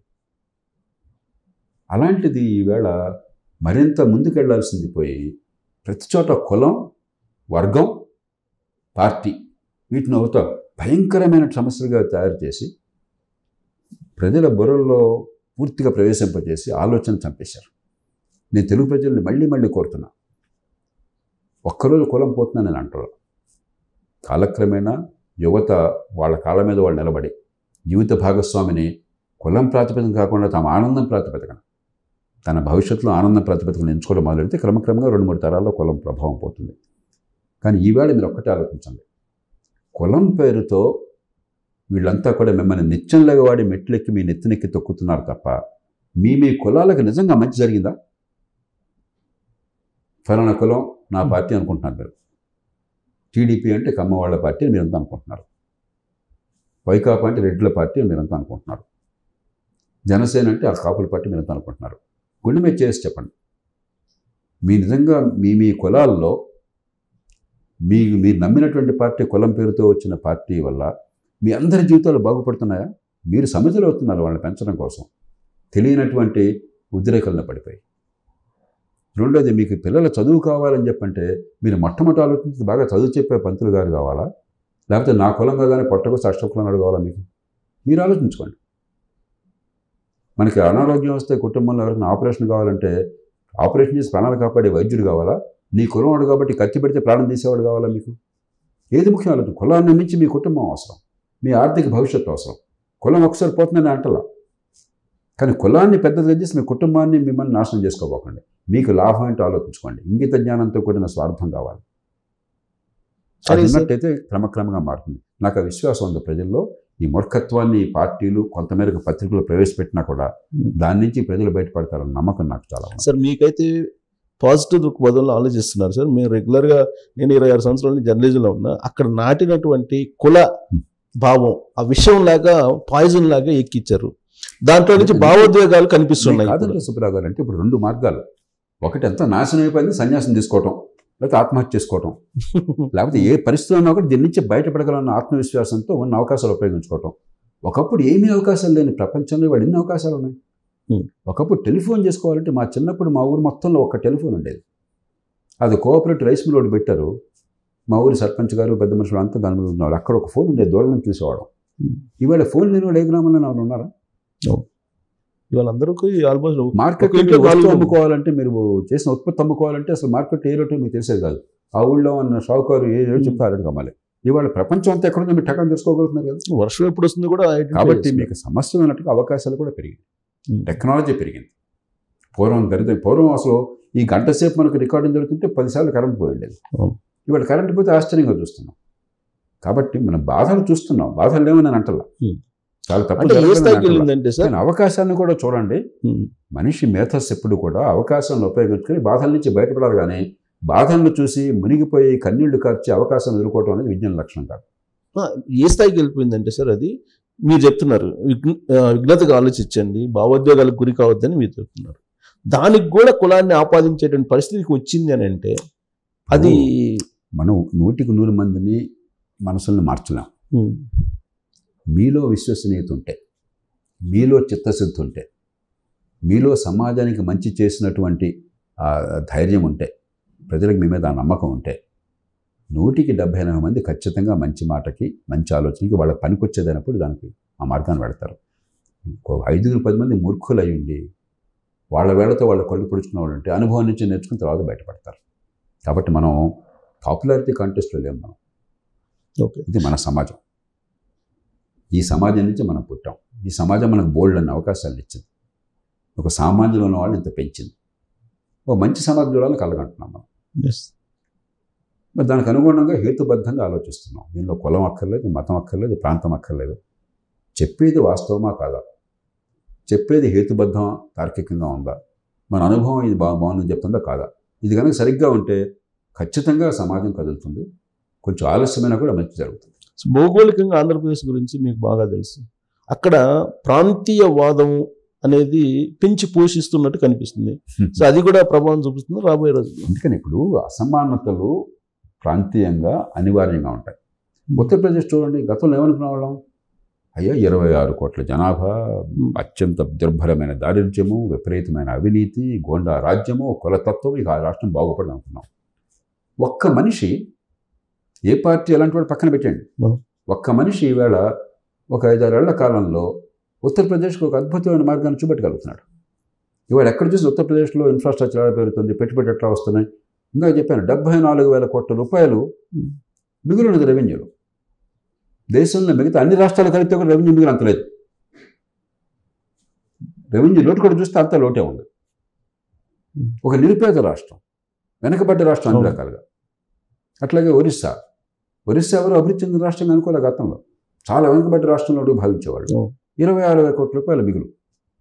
అదే సమయంలో రాజకీయంగా ప్రజల మన్నన పొందుతున్నారు. వీళ్ళు ఆర్థికంగా మంచి పని చేస్తున్నారు, జీవితాలను పెంచుతున్నారు, రాజకీయంగా కూడా మన్నన పొందుతున్నారు. మంచి నాయకత్వం ఉంటే, దూరదృష్టిలో నాయకత్వం ఉంటే, వ్యక్తిగత స్వార్థం లేకుండా సమాజం కోసం ఆలోచించే నాయకత్వం ఉంటే ఇంత దుర్భర పరిస్థితుల్లో కూడా సాధ్యమే. అలాంటిది ఒక ఉత్తరప్రదేశ్ సాధ్యమైతే, ఒక ఒరిస్సాలో సాధ్యమైతే, ఇంత చరిత్ర ఉండి, ఇంత నాగరికత ఉండి, ఇంత విద్య ఉండి, ఇంత విద్వత్తు ఉండి ఆంధ్రప్రదేశ్లో సాధ్యం కాదు. 100% సాధ్యం. అది ఈజీ అని నేను అంటలా, సాధ్యం. నా జీవితం నేర్పిన పాఠం అది. నేను ప్రకాశం జిల్లా కలెక్టర్గా వెళ్ళినప్పుడు 23వ స్థానంలో ఉండేది జిల్లా. ఎప్పుడు చెప్పేవాళ్ళు, కథ చెప్పేవాళ్ళు ఇప్పుడు నాకు. బ్రహ్మాండ రెడ్డి గారు ఆ జిల్లా ఏర్పాటు చేశాక తిరిగి వెళితే రావణాసుడి కష్టంలో ఉంది ఈ జిల్లా. గుంటూరు జిల్లా వెనకబడ్డ ప్రాంతం, నెల్లూరు జిల్లా వెనకబడ్డ ప్రాంతం, కర్నూలు జిల్లా వెనకబడ్డ ప్రాంతం తీసుకొచ్చి పెట్టామన్నాడు. 9 నెలల్లో రాష్ట్రంలో నెంబర్ 1 స్థానానికి తీసుకొచ్చాను నేను. ప్రతి ఇండికేటర్లో కూడా 2 లక్షల ఎకరాల నీటిపారుదల రైతులంతా ముందుకు వచ్చి చేసుకున్నారు. మీరు సరైన మార్గం చూపెడితే మన ప్రజల్లో అద్భుతమైన శక్తి ఉన్నది. ఆ శక్తిని బయటకు తీయాలి, ఆత్మవిశ్వాసాన్ని పెంచాలి, సరైన మార్గాన్ని చూపెట్టాలి. కానీ ఇవాళ ప్రచారం సార్ పెత్తనందాలకి, పేదలకి, ధనికులకి మధ్య అని చెప్పి ఈ వేరియేషన్ తీసుకొస్తున్నారు. పేదలకి, ధనవంతులకి మధ్య ప్రమాదకరమైనటువంటి చర్చ, ప్రమాదకరమైనటువంటి ఈ పోలరైజేషన్. సమాజంలో ప్రతి ఒక్కళ్ళకి అవకాశాలు పెంచే వ్యవస్థ కావాలి, కానీ మీరు కష్టపడి మీరు పెరిగితే మీ మీద ద్వేషాన్ని పెంచే వ్యవస్థను తీసుకొస్తే సమాజం అల్లకల్లమవుతుంది. కమ్యూనిస్ట్ దేశాలు ఏమైనా, ఒక రష్యా కానీ, ఒక ఉత్తర కొరియా కానీ, లేకపోతే ఆనాటి కమ్యూనిస్ట్ కానీ పూర్తిగా ఎందుకు పతనం అయిపోయినాయి? అనూహ్యంగా చాలా స్వల్పకాలం ఎందుకని గోడలు బదులైపోయినాయి? మీరు అందరినీ పెంచే ప్రయత్నం చేయకుండా, సృజనశక్తిని పెంచకుండా, ఉత్పాదకతని పెంచకుండా, పోటీని పెంచకుండా ద్వేషాన్ని పెంచారు, అసూయని పెంచారు. వాడి తలకాయలు తీసేశారు. దేశం సర్వనాశనం అయిపోయింది. తూర్పు జర్మనీ పశ్చిమ జర్మనీ చూడడం ఏందో. ఎవరన్నా పశ్చిమ జర్మనీ నుంచి తూర్పు జర్మనీకి పోవాలని చెప్పిన ప్రాణం కోల్పోవడం ఒక్కడున్నాడా? తూర్పు జర్మనీ నుంచి పశ్చిమ జర్మనీ పరిపోవాలని చెప్పిన అక్కడ బెర్లిన్ వాళ్ళు కట్టినా కూడా కొన్ని వేల మంది ప్రాణాలు కోల్పోయారు. ఇప్పుడు ఉత్తర కొరియా, దక్షిణ కొరియా చూడండి. ఎవడన్నా దక్షిణ కొరియా నుంచి ఉత్తర కొరియాకి వెళ్ళాలని కోరుకుంటున్నారా? ఉత్తర కొరియా నుంచి పరిపాలన కోరుకుంటున్నారు. కాబట్టి ఇవన్నీ ప్రపంచం చూసింది. అసూయతోనో ద్వేషంతోనో కాదు. నిజాయితీగా సంపాదిస్తే డబ్బు అంటే ఏమిటి? సంపద సృష్టి. డబ్బు అంటే నోట్లు గుద్దేసేది కాదు. నిజాయితీగా సంపాదిస్తే, దోచుకున్న డబ్బు అవినీతి డబ్బు కాదు. నిజాయితీగా సంపాదిస్తే వాళ్ళు సమాజానికి మేలు చేశారు. యాపిల్ కంపెనీ వాడు ఉన్నాడు, అపర కోటీశ్వరులు అయినారు. కానీ మనకి యాపిల్ ఫోన్ మనం కావాలనుకుంటున్నాం, కానీ బలవంతంగా కొనిపించాడు వాడు. అది కదా మనకు లాభం ఉందని కొంటున్నాగా. అది కాకపోతే ఇంకోటి కొనుక్కోవచ్చుగా మనం. అంచేత సమాజానికి పనికొచ్చే వస్తువుల్ని, సేవల్ని ఉత్పత్తి చేసి కొందరు ఎదిగితే అది మనం గర్వంగా భావించాలి. వాళ్ళని స్ఫూర్తిగా తీసుకోవాలి, కానీ వాళ్ళని ద్వేషించడమో, అసూయ పెంచడమో, ఇదేదో కాస్త పెరిగిన వాళ్ళకి పెరగిన వాళ్ళకి మధ్య తేడా. ఎవరైనా పెరగలరు. మనం అందరూ సామాన్య కుటుంబాల నుంచి వచ్చాం. ఎవరైనా సరే మన దగ్గరకు వచ్చి నేను నీకంటే పెద్దవాళ్ళని చెప్పుకోమనండి. బోర్డు డబ్బులుంటే ఉండొచ్చు, చెప్పమనండి. ఎలా చెప్తారు? మన మేధస్సు వికసిస్తే, మన క్రమశిక్షణ ఉన్నట్టయితే ఎవరితోనే పోటీ పడగలం, ఏ స్థాయికి రాగలం. కాబట్టి ప్రభుత్వం చేయాల్సింది ఆ మేధస్సు వికసించి ఏర్పాటు చేయడం, ఆరోగ్యాన్ని పెంచి ఏర్పాటు చేయడం, అవకాశాలను అందించడం, ఎదిగే అవకాశాలు కల్పించడం. అంతేగాని వాడు పెద్దవాడు రా, వాడిని చంపేద్దాం, వాడిని నరికేద్దాం, లేదా వాడి మీద ద్వేషం పెంచుకుందాం, ఇది మూర్ఖులు చేసే పని. సో ఈజ్ ఆఫ్ డూయింగ్ బిజినెస్లో మేము ముందున్నాం అని చెప్పి ఇంకో ప్రచారం చేస్తున్నారు ఆంధ్రప్రదేశ్లో. ఒకవైపు ఏమో కంపెనీలు వెళ్ళిపోతున్నాయి. నిజంగా ముందుంటే సంతోషపడదాం. మనం చూడాల్సింది పెట్టుబడులు ఏ మేరకు వస్తున్నాయి. పెట్టుబడి పెట్టిన వాళ్ళు కన్నీళ్లు కారుస్తున్నారు, సంతోషంగా ఉన్నారు. ఈ 2 విషయాల్లో వాస్తవం ఏంటో మనందరికీ తెలుసు. ఈ పార్టీ ఆ పార్టీ పక్కన పెట్టడం. ఎన్నో ఏళ్ల క్రితం ఇక్కడికి వచ్చి, ఆంధ్రప్రదేశ్కి వచ్చి, పరిశ్రమలు లేని వాతావరణంలో, ఆర్థిక సరళీకరణ లేని కాలంలో పరిశ్రమలు పెట్టి రిస్క్ తీసుకుని మన రాష్ట్రం కోసం చేద్దామని వచ్చిన వాళ్ళు కన్నీళ్ళు తెప్పించారు. ఇతర రాష్ట్రాలకు పరిపోయేట్టు చేస్తున్నారు. ఈ మధ్యకాలంలో వచ్చిన వాళ్ళు ఎందుకు వచ్చానని కన్నీళ్ళు ఖర్చు ఏర్పాటు చేశారు. కొత్త వాడు రాకుండా చేశారు. కాబట్టి నిజంగా కనుక మనసు మారి రాష్ట్రంలో పెట్టుబడులు పెంచే ఏర్పాటు ఉంటే, రాష్ట్రంలో ఈ సంక్షేమాన్ని అభివృద్ధిని సమతూకాన్ని పాటిస్తే రాష్ట్రంలో మరుగు సదుపాయాలను పెంచితే చాలా సంతోషించాలి మనం. రాజకీయ పార్టీలు ఎవరైనా సరే మంచి చేస్తే మనం సంతోషించాలి, మంచి చేయాలని కోరుకోవాలి, మాటలు కాకుండా చేతల్లో చూపెట్టాలి. సార్ ఇప్పుడు అక్కడ ఆంధ్రప్రదేశ్ పరిస్థితి చూస్తే నేను అంటే రీసెంట్గా తిరుమల వెళ్ళినప్పుడు నాకు ఫేస్ అయినటువంటి వాళ్ళు చెప్పినటువంటి మాట నాతో క్యాజువల్గా మాట్లాడిన తర్వాత నేను జర్నలిస్ట్ అని తెలుసుకొని మీరు రికార్డ్ చేయలేదు కదా సార్ అని అంత భయపడ్డారు. అంటే మీరు ఏదైతే రూల్ ఆఫ్ లా అనేది ఉందో అది అక్కడ లేదు అనే భావన, వాళ్ళు అక్కడ ప్యానిక్ సిచ్యువేషన్లో ఉన్నట్టు నాకు అనిపిస్తుంది. వాస్తవం నిజం చెప్పాలంటే దేశం మొత్తంలో కూడా చట్టబద్ధ పాలన సరిగ్గా లేదు. కానీ ఆంధ్రప్రదేశ్లో మాంసం తింటున్నాం కదా బౌకులు కూడా మెడలో వేసుకున్న పరిస్థితి వచ్చింది. ఒక గీత దాటిపోతున్నారు, మరీ బరి తెగిస్తున్నారు. ఇప్పుడు దేశంలో ఎక్కడ చట్టబద్ధ పాలన సరిగ్గా లేదు. మనం నిజాయితీగా మాట్లాడుకున్నాం. ఏ ప్రభుత్వం ఏ పార్టీ ఉన్నా కూడా బడితో వాడిదే బరి అన్న లోకంలో ఉన్నాం. దాన్ని మార్చాలి. కానీ కనీసం కొంత బిడియము, ఒక గీత దాటకూడదు అనేటువంటి ఒక సంస్కారం ఉండేది. అది కూడా పోయినప్పుడు ఈ భయం పెరుగుతుంది. ఆంధ్రప్రదేశ్లో నాకు అర్థమైనంత వరకు ఆ పరిస్థితి వస్తున్నది. ఆంధ్రప్రదేశ్ ఒక్కచోట చట్టబద్ధ పాలన లేకుండా నేను అంటలేదు. దేశంలో ఎక్కడ చట్టబద్ధ పాలన తీసుకుంటే కానీ ఇక్కడ శృతి మించిపోయింది. ఆ శృతి మించకుండా కాపాడాలి. దీర్ఘకాలంలో చట్టబద్ధ పాలన అన్ని చోట్ల పూర్తిగా పెంచాలి. ₹1 తీసుకున్నానని చెప్పి చెప్తున్నారు. ఆయనేమో గుంటూరు నుంచి తెనాలికి 28 కిలోమీటర్స్ హెలికాప్టర్లో వెళ్ళారు. అమరావతి అది 1 సెంట్ భూమి పంచడానికి 8 కిలోమీటర్స్ అక్కడి నుంచి హెలికాప్టర్లో వెళ్ళారు. ఇవాళ లేటెస్ట్ ఏంటంటే 2 హెలికాప్టర్స్ కావాలి ముఖ్యమంత్రికి, వాటి వైజాగ్లో ఇంకోటేమో విజయవాడలో పెట్టుకోవాలి అని చెప్పి ఆయన ఆల్రెడీ 300 కోట్లు ఏమో అది రెంట్ అవుతుందని చెప్పి లెక్కేసి చెప్తున్నారు. దీన్ని ఎలా చూడాలి సార్? నేను వివరాల్లోకి వెళ్ళను. ఎందుకంటే ఒక ప్రభుత్వం పరిపాలన కోసం, ప్రజల సంక్షేమం కోసం కొన్ని ప్రభుత్వంలో కీలకమైన అధికారులకు కానీ నాయకులకు కానీ సౌకర్యాలు ఇస్తే తప్పని నేను అనుకోవట్లేదు. కానీ 2 విషయాలు. రాచరిక స్వభావం ప్రభుత్వాల్లో అన్ని రాష్ట్రాల్లో, కొద్ది రాష్ట్రాల్లో కొంతమంది తప్ప బాగా పెరిగిపోయింది. ఒక నిజాం ప్రభువులాగా, ఒక మొఘల్ చక్రవర్తిలాగా ఎన్నికైనటువంటి నాయకులు భావించుకుంటున్నారు తమను తాము. ప్రభుత్వంలో మౌలికమైన ఏంటంటే ప్రజలకి మంచి పాలన అందించడం కోసం కావాల్సిన మేరకు ఖచ్చితంగా ఇప్పుడు ముఖ్యమంత్రి గారికో మంత్రి గారికో ఉన్నతాధికారికో ఏసీ కూడా లేకుండా ఎండల్లో పనిచేయమంటే ఆయన పని వల్ల ప్రజలకు ఫలితం రాదు. ఏసీ వద్దని మనం అంటల్లా, ఆయనకు ఒక పనికొచ్చే కారు వద్దని మనం అంటల్లా. మినిమం నీడ్స్ కాదన్న ఎవరు, ఆయన పని సమర్థంగా చేసేందుకు కావాల్సిన సదుపాయాలు ఇవ్వాలి. కానీ 15 లక్షలతో 20 లక్షలతో కారు వచ్చేది 70 లక్షల రూపాయల కారు కావాలన్నా మీకు? ఇక్కడ మనం హాయిగానే ఉన్నాం కదా, కోట్లు ఖర్చు పెట్టలేదు. ఇక్కడ అవసరమైతే ఏసీ వేసుకుంటున్నాం కదా. 10-20 కోట్ల రూపాయలతో మీ ఆఫీస్ రూమ్ కావాలన్నా మీకు? దుబారా ఖర్చు అక్కర్లేదు, రాచక స్వభావం అక్కర్లేదు. మనకేమిటంటే ప్రజాధనాన్ని చాలా చులకనగా, చాలా అవమానంగా ప్రజల డబ్బు అని చెప్పంటే దానికి అసలు లెక్కే లేదు మనకి. ప్రభుత్వంలో మొట్టమొదటి సూత్రం ఏంటంటే సొంత డబ్బును ఖర్చు పెట్టడంలో ఎంతటి జాగ్రత్తని పాటిస్తారో ప్రజాధనం ఖర్చులో అంత జాగ్రత్తని పాటించాలి. ఎన్టీ రామారావు గారు గొప్ప ఉదాహరణ. ఆయన కారు బాగా పనిచేయట్లేదు, పాత కారు, డొక్కు కారు అయిపోయింది, పికప్ రావటం లేదు. మరి ఏదో ముఖ్యమంత్రి అనగానే థ్రెట్స్ ఉంటాయి, నక్సలైట్ థ్రెట్ ఉంటుంది, మరో థ్రెట్ ఉంటుంది, అఘాయిత్యానికైనా పాల్పడవచ్చేమో అని సెక్యూరిటీ వాళ్ళు గొడవ చేశారు, ఇంటెలిజెన్స్ వాళ్ళు. కారు మంచిది కావాలండి, పికప్ బాగోలేదు, రిస్క్ అయిపోతుందని చెప్పని. నేను ఆయనకి ఏమండి కారు కొందామంటే 2 లక్షల రూపాయలు ఆ రోజుల్లో కారు, అంబాసిడర్ డొక్కు కారు అది 2 లక్షలు పోయేది. 2 లక్షల రూపాయలు కారు కొందామంటే డబ్బులు వేస్ట్ చేయ ప్రకాశం రిపేర్ చేస్తే పోలా అని చెప్పి రిపేర్ చేయించాడు ఆయన. అక్కడ ఆ రోజుల్లో ఓల్డ్ జిఏడి అనేవాళ్ళు, పాత సెక్రటరీలో మధ్యలో ఉండేది. అక్కడ సీఎం, కొంతమంది సీఎం ఉండేవాళ్ళు. అక్కడ సీఎం బ్లాక్కి వెళ్తే ముఖ్యమంత్రి గారికి అక్కడ ఆఫీస్గా దాన్ని చేయడం కోసం చెప్పి మేము పెట్టిన ఖర్చు 10,000 రూపాయలు. అది కూడా నా బలవంతం మీద పెట్టిన ఖర్చు. అది పూర్తిగా కింద ఈ పాత డొక్కు పట్టినటువంటిది ఏదో ఒక మనకు ఏమిటి నులక, ఆ నులకది ఇది ఉండేది, ఆ డస్ట్ అది ఉండి బాగా దగ్గు, ఎలర్జీ అంతా వచ్చేస్తాం ముఖ్యమంత్రి గారికి, నాకు, మా అందరికి కూడా. అప్పుడు నేను గట్టిగా గొడవ చేసి అది తీసేసి వినాల్ ఫ్లోరింగ్ ఇస్తే మాకు 10,000 15,000 అయింది, అంతే ఖర్చు. ఒక్క పైసా వేరే ఖర్చు లేదు. ప్రజల్ని ప్రేమించేవాళ్ళు ప్రజాధనాన్ని చాలా పవిత్రంగా భావిస్తారు. రాచరిక స్వభావం ఉన్నవాళ్ళు ప్రజాధనాన్ని సొంత డబ్బును కాపాడుకుని పెంచుకొని ప్రజాధనాన్ని దుబారా చేస్తారు. అవసరమైన మేర ఖచ్చితంగా ప్రజాధనాన్ని ప్రజల కోసం ఖర్చు పెట్టాలి. కానీ ప్రజాధనాన్ని సొంత అహంకారం కోసమో, కొంతమంది 500 కార్లతో వెనకాల ర్యాలీలు. ఎవడు బాబుగాడు సొమ్మండి ఇది? ఇదా ప్రజలు మీకు బాధ్యత ఇచ్చిన కారణం?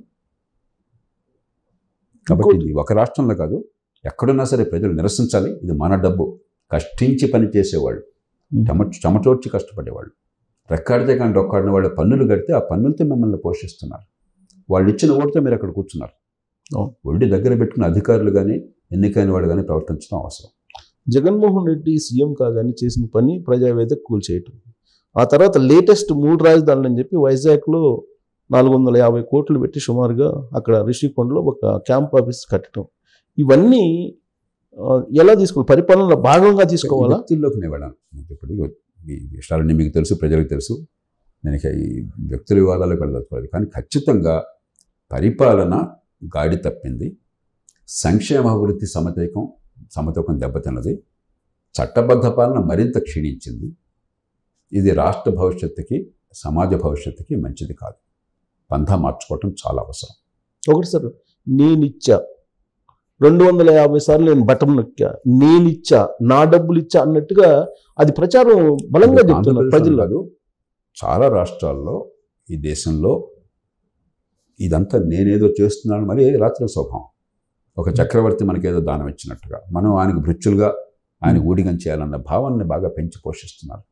ప్రజల్లో ఉన్న అమాయకత్వాన్ని, పేదరికాన్ని, అవిద్యని ఆసరాగా తీసుకుని ఇదంతా వాళ్ళది ఇచ్చినట్టుగా భ్రమ కల్పిస్తున్నారు. దీనిలో అన్ని పార్టీల పాత్ర ఉంది. కొన్ని పార్టీలు చాలా ఎక్కువగా ఉన్నాయి, కొందరు వ్యక్తులు మరీ ఎక్కువగా చేస్తున్నారు, కొందరు తక్కువ చేస్తున్నారు. కానీ అపరిపక్వమైన ప్రజాస్వామ్యానికి చిహ్నం ఇది.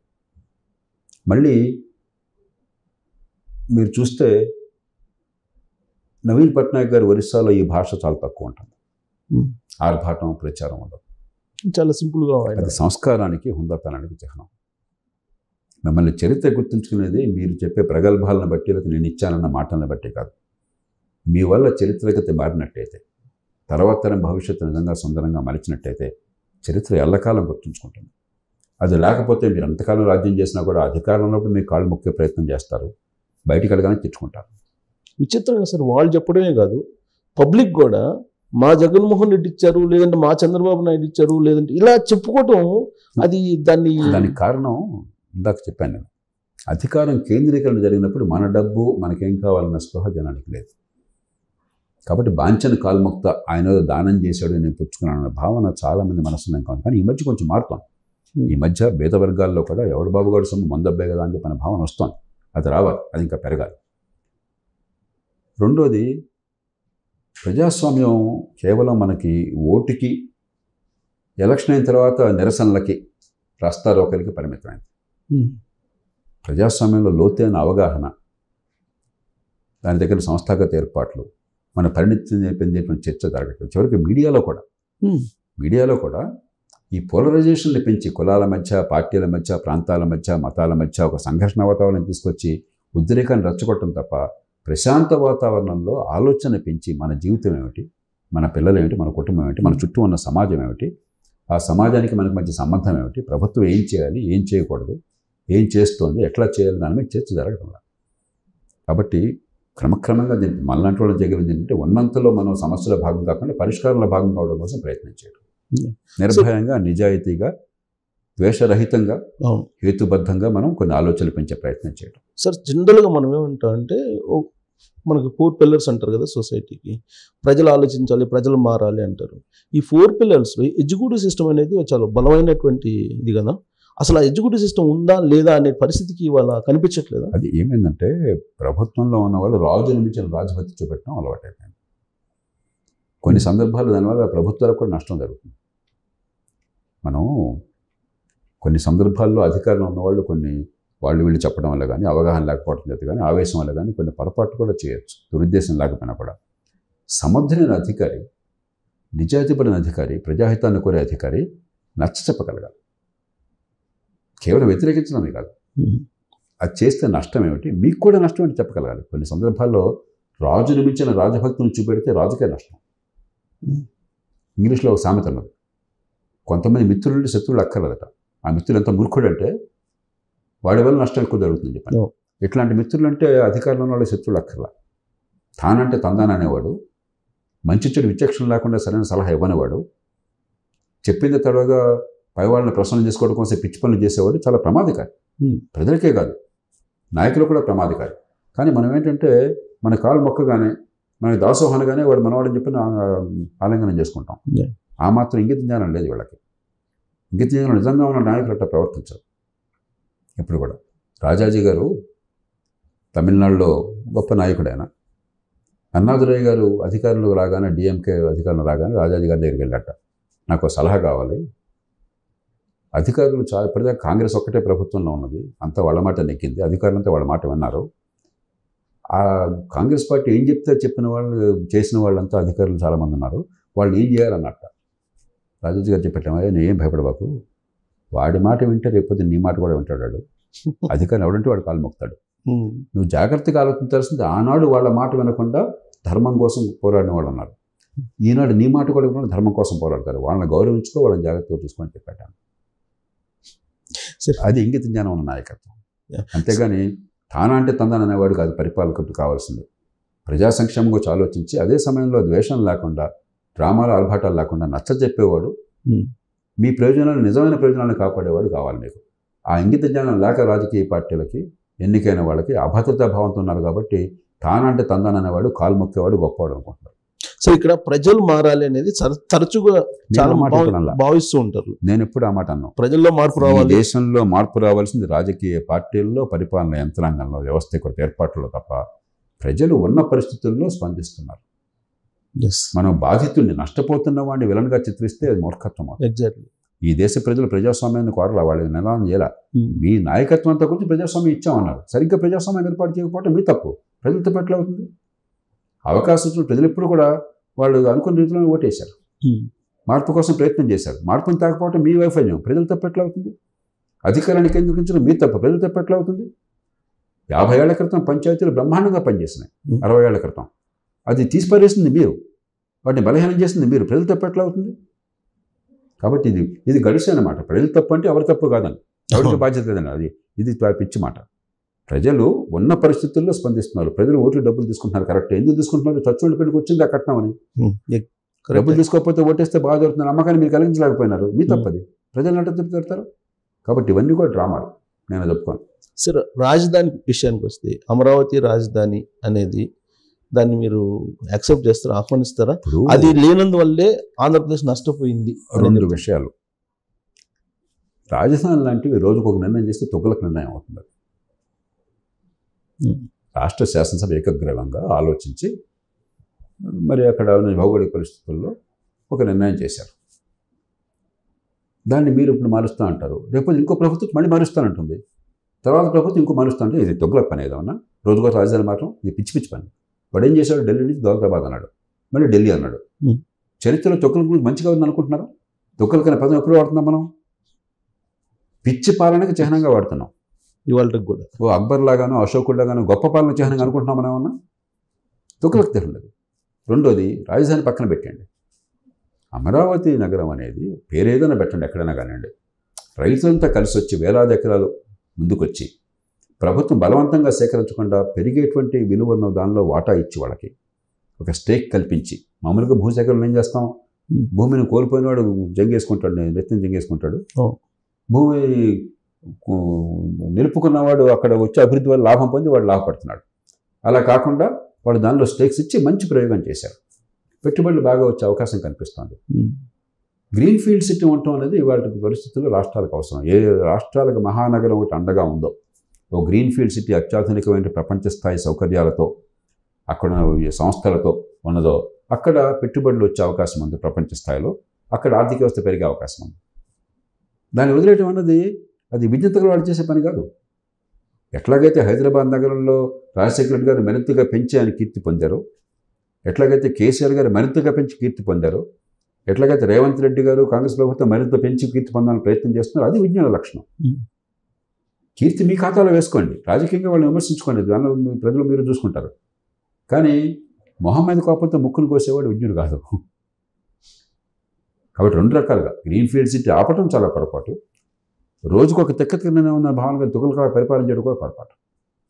ఇంకోటి సార్, ఇటీవల SBI ఇచ్చిన ఒక రిపోర్ట్లో 2029కి 25 లక్షల కోట్ల రూపాయల ఆదాయాన్ని తీసుకొచ్చేటువంటి వనరుగా అమరావతి రాజధానిని అంచనా వేసింది. అంటే ఆ 25 లక్షల కోట్ల రూపాయల నష్టానికి ఇప్పుడుండే ప్రభుత్వం బాధ్యత వహించాలా? ఇప్పుడు మీరు బాధ్యత వహించాలన్నా లేకపోయినా రాజకీయంగా మనం నిర్ణయం చేసుకున్నాక మంత్రాంతం నొప్పులతో వచ్చిన పట్టాలి. ప్రజలు ఓటేశారు స్వచ్ఛందంగా. ఇప్పుడు ఈ 5 ఏళ్ల పరిపాలన నుంచి ప్రజలు పాఠాలు నేర్చుకోవాలి, ఏం కావాలో తెలుసుకోవాలి. మనం కోరాల్సింది సంక్షేమము కావాలి, అభివృద్ధి కావాలి. దీర్ఘకాలంలో ఎదిగే అవకాశాలు కల్పించకుండా, ఉపాధి కల్పన లేకుండా, ఆదాయాలు పెంచే ఏర్పాటు లేకుండా, నైపుణ్యం రాకుండా, పెట్టుబడులు రాకుండా, మౌలిక సదుపాయాలు పెరగకుండా రాష్ట్రం అధోగతి అవుతుంది. కాబట్టి ఈ రెండు సమతూకాన్ని పాటించే ఏర్పాటు కావాలి. జరిగిన దాని అనుభవం నుంచి పాఠాలు నేర్చుకోవాలి. గతంలో ఎన్నో తప్పులు జరిగిన ఈ దేశంలో లైసెన్స్ రాజ్యంలో అసలు పెట్టుబడులు లేకుండా ఆపేశారు.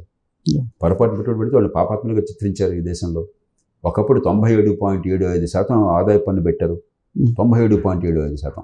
2 లక్షల రూపాయలు దాటితే ఇందులో 85% ఏమో పన్ను, దానిపైన 15% సర్చార్జి, 2 కలిపి 97.75. ఏమాత్రం మెడమే తలకాయన పని చేస్తారా? ఈ దేశంలో జరిగింది. ఆ తప్పుల నుంచి ఇప్పుడు జరిగిన దానికి ఏం చేయాలి? జైల్లో పెట్టగలం వాళ్ళని, అయిపోయింది కదా. రాజ్యాంగబద్ధంగా నిర్ణయాలు చేశారు వాళ్ళు, ఆ హక్కు ఉంది. మనం పౌరఫట్టం ఇచ్చాం వాళ్ళకి, ఓటు ఇచ్చాం మనం వాళ్ళకి, నిర్ణయాలు చేశారు, తప్పు నిర్ణయాలు. మనకు ముందు చూపు లేకపోయింది. ఇప్పుడు నేర్చుకుందాం, నేర్చుకుందాం. సరే, ఇక్కడ ఆంధ్రప్రదేశ్కి వచ్చేటప్పటికి నాడు నేడు విద్యను సమూలంగా మార్చేసాము, ప్రపంచ స్థాయికి తీసుకెళ్తున్నాం ఇక్కడ స్టూడెంట్స్ అనేది ఒకటి చెప్తున్నారు. అలాగే లండన్ తరహా వైద్యం మేము తీసుకొచ్చాము ఇక్కడ ఆంధ్రప్రదేశ్లో అంటున్నారు. ఆ రెండు సెక్టార్స్ మీద మార్పులు గమనించారు సార్ మీరు? విద్యకి చాలా ఖర్చు పెడుతున్నారు. చాలామంది ఏంటంటే ఆప్ నుంచి ఢిల్లీ నుంచి ఇవన్నీ వచ్చిందంటే స్కూల్ బిల్డింగ్ బ్రహ్మాండంగా సర్వాంగ సుందరంగా చేస్తే విద్య బాగా వచ్చినట్టుగా భావిస్తున్నారు. కాదు, ఖర్చు విద్యకు చాలా ఖర్చు అవుతుంది. ఆంధ్రప్రదేశ్లో 90,000 రూపాయలు దాటింది ఖర్చు తలసరి. కానీ విద్యా ప్రమాణాలు ఏమి బాగుపడటం లేదు, తెలంగాణలో అంతే. కాబట్టి మన శ్రద్ధ ఎంత ఖర్చు పెట్టామన్న దానికంటే ప్రమాణాలు బాగుపడేందుకు ఏర్పాట్లు జరగాలి. ఫ్యామిలీ డాక్టర్ ఒకటి, ఇంకోటి ఏంటి సార్, ప్రధానమైన సమస్య మీ వైపు నుంచి క్లారిటీ రావాల్సిన, సమాజానికి అర్థం కావాల్సింది, ఈ టైటిల్ డీడింగ్ అనేది ఒకటి తీసుకొచ్చారు సార్ ఆంధ్రప్రదేశ్లో. నేను దాన్ని అధ్యయనం చేయాలి. నాకు చెప్పారు, ఆస్తుల విషయంలో, ఆస్తి హక్కుల విషయంలో చాలా ఆచితూచి వ్యవహరించాలి. కొన్నాళ్ళకి మందేస్తే ఉన్నాళ్ళు కూడిపోకూడదు. ఆంధ్రప్రదేశ్లో తెలంగాణతో పోలిస్తే, నిజాం ప్రాంతంతో పోలిస్తే తేడా ఏంటంటే, బ్రిటిష్ వాళ్ళ కాలం నుంచి సమగ్రమైన సర్వేలు, సెటిల్మెంట్ జరిగాయి. ల్యాండ్ రికార్డులు మొత్తమే చాలా సమర్థంగా ఉన్నాయి. దాన్ని ఉపయోగించుకుని ఎలా బాగు చేయాలని ఆలోచించాలి. కానీ వ్యవస్థ మొత్తాన్ని హడావిడిగా అడ్డగోలుగా మార్చేసి రేపొద్దున అస్తవ్యస్తం చేస్తే చాలా ప్రమాదంలో పడతాం. నేను లోతుగా అధ్యయనం చేయలేదు కాబట్టి ఎందుకంటే ప్రస్తుతం అంటే ఏం లేదు sir, original documents government hand over చేయాలి. దాంట్లో టైటిల్ డీడింగ్, దానికి సంబంధించి ఏదైనా లోన్ తీసుకోవడానికి వాళ్ళు పర్మిషన్ ఇస్తారు, దాన్ని తీసుకుపోయి సచివాలయంలో చూపిస్తే క్లియర్ చేస్తారు అనేది దాని కాన్సెప్ట్. నేను పూర్తిగా అధ్యయనం చేయకుండా దాని గురించి మాట్లాడాను. కానీ నేను చెప్పేదల్లా ఏంటంటే, ఇంత కీలకమైన విషయాల్లో తొందరపాటు తగదు, ఆచితూచి వ్యవహరించాలి. అందున బ్రిటిష్ ఇండియాలో మెడ్రాస్ ప్రెసిడెన్సీలో భాగంగా ఉన్నట్టు ఆంధ్రప్రదేశ్లో సమగ్ర సర్వేలు గతంలో జరిగేవి. ఇప్పుడు అలాంటి సమగ్ర సర్వే ఇంకోసారి జరిగినట్టుగా నాకు తెలియదు. సమగ్ర సర్వే జరగలేదు సార్, కానీ పట్టా పుస్తకాలు ఇచ్చారు, నాకు కూడా ఇచ్చారు. దాంట్లో జగన్మోహన్ రెడ్డి బొమ్మ ఇవన్నీ వేస్తున్నారు, నా పట్టాదారు పాస్ పుస్తకాలు. దాన్ని మీరు ఎలా చూస్తారు? అధ్యయనం చేయకుండా నేను మాట్లాడాను. సరే, పేర్లు బొమ్మలు వేసుకోవటం మనం చూసాం కదా, ఈ దేశంలో సుక్ష సాంప్రదాయం ఒకటి ఉన్నది. వాళ్ళ పేర్లతో వాళ్ళు ఇచ్చామని చెప్పుకోవటం కానీ, వాళ్ళ పేర్లతో బొమ్మలు వేయటం కానీ, ఇది మనకి నాగరికత ఉన్నటువంటి ప్రజాస్వామ్యాల్లో, పరిణతి చెందిన ప్రజాస్వామ్యాలు ఎప్పుడు ఉండదు. జో బైడెన్ బొమ్మ ఎక్కడ వేసుకోరు వాళ్ళు, లేకపోతే రిషి సోనక్ బొమ్మ ఎప్పుడూ వేసుకోరు వాళ్ళు. అక్కడ ప్రభుత్వం ప్రజల డబ్బుతో ప్రజల కోసం పనిచేయడం కోసం వాళ్ళు పెట్టుకున్నాం. వాళ్ళు మన కోసం పనిచేసేవాళ్ళు అలా భావిస్తారు తప్ప, మేము రాజులం, మీరంతా భృత్యులు, మా మొహం చూసి మీరు ఆనందించాలని చెప్పిన ఎప్పుడు ఉండదు అక్కడ. మన దేశంలో ఈ పార్టీ ఆ పార్టీని అన్ని పార్టీలు ఆ పని చేస్తున్నాయి, ఒక రాష్ట్రాన్ని ప్రత్యేకంగా నేను అంటే ఆంధ్రప్రదేశ్లో ఇప్పుడు కూడా ఇప్పుడు మన ఎంబ్లం ఉంటుంది, గవర్నమెంట్ ఎంబ్లం ఉంటుంది, కానీ ముఖ్యమంత్రి బొమ్మ అనేది. అందుకని ఇవన్నీ కూడా సరైన సాంప్రదాయాలు కాదు. సుప్రీంకోర్టు ఆ మాట అప్పుడప్పుడు చెప్తోంది, కానీ గట్టిగా పట్టించుకోవట్లేదు. కానీ మనలో పరిణతి రావాలి. ఇది మనది, ఇది ఎవరు బాబుగాడి సొమ్ము కాదు, మన పన్నుల డబ్బు, మన జీవితం. మనం ఓటేస్తే వాళ్ళ పదవులు ఉన్నారు, మనం ఓటేయకపోతే వాళ్ళు మామూలు వాళ్ళు అయిపోతారు, వాళ్ళని గొప్పవాళ్ళు కాదు అన్న విషయం మనకు అర్థమైతే ఇవన్నీ పరిష్కారం అవుతాయి. ఇంకోటి సార్, ఆంధ్రప్రదేశ్లో వ్యవసాయ పంప్ సెట్లకి మొత్తం మీటర్లు బిగించేస్తున్నారు. ఆల్రెడీ శ్రీకాకుళం ఇచ్చారు, తర్వాత ఉత్తరాంధ్ర నుంచి వరుసగా వస్తూ ఉన్నారు. అది ఆహ్వానించదగ్గ పరిణామం. నేను దాన్ని సమర్థిస్తాను ఎక్కడైనా సరే. ఎందుకంటే మేటరింగ్ లేకపోతే ఎంత ఎక్కడికి పోతుందో తెలియకపోతే వ్యవస్థను బాగు చేయడం సాధ్యం కాదు. కాబట్టి మేటరింగ్ అనేది వ్యవసాయ విద్యుత్కి అవసరం. సార్ ఇప్పుడు ఒకే స్లోగన్ తోటి జగన్మోహన్ రెడ్డి సిద్ధం సభల్లో వెళ్తున్నారు సార్. మీరు నాకు ఓటేస్తేనే మీకు రాబోయే రోజుల్లో ఈ బటన్ నొక్కే డబ్బులు సంక్షేమ పథకాలు అమలు అవుతాయి, లేదంటే రద్దు అవుతాయి, మీ ఇష్టం ఏనా అని చెప్పి ఒకటే ఒక స్లోగన్ చెప్తున్నారు. నేను ప్రజలకు చెప్పేది ఏంటంటే, ఒక 20 ఏళ్ల పాటు ఇలా బటన్లు నొక్కి ఇవన్నీ మీకు అందినాయి అనుకోండి, మీ పిల్లల జీవితం మీ జీవితం కంటే సంపన్నంగా ఉంటుందా? మీ చెయ్యి పుచ్చుకునే చెయ్యి కాకుండా ఇచ్చే చెయ్యిగా మారుతుందా? అలా ఉంటుంది అనుకుంటే అలాగే చేయండి. అలా కాదు, ఎల్లకాలం పుచ్చుకునే చెయ్యిగానే ఉంటుంది, మా పిల్లలు కూలీలుగా ఉంటారు, బేదల పిల్లలు బేదలుగానే ఉంటారు, ఎదిగే అవకాశం ఉండదు అనుకున్నట్టయితే ఇది పద్ధతి కాదు. సంక్షేమాన్ని అభివృద్ధితో కలపాలి. Right. Thank you very much Jayaprakash గారు. Thank you very much. So భావోద్వేగాలకు గురి కాకుండా జగన్మోహన్ రెడ్డి కానీ ఎవరైనా సరే చెప్పేటువంటి మాటలు విని కొంచెం ఆలోచించి ఓటేస్తే భవిష్యత్తు ఉంటుంది, లేదంటే భావితరాలకు మనం ఏమిస్తున్నాము అనేది కూడా ఒకసారి పునరాలోచనలో చేయాలి. Thank you very much.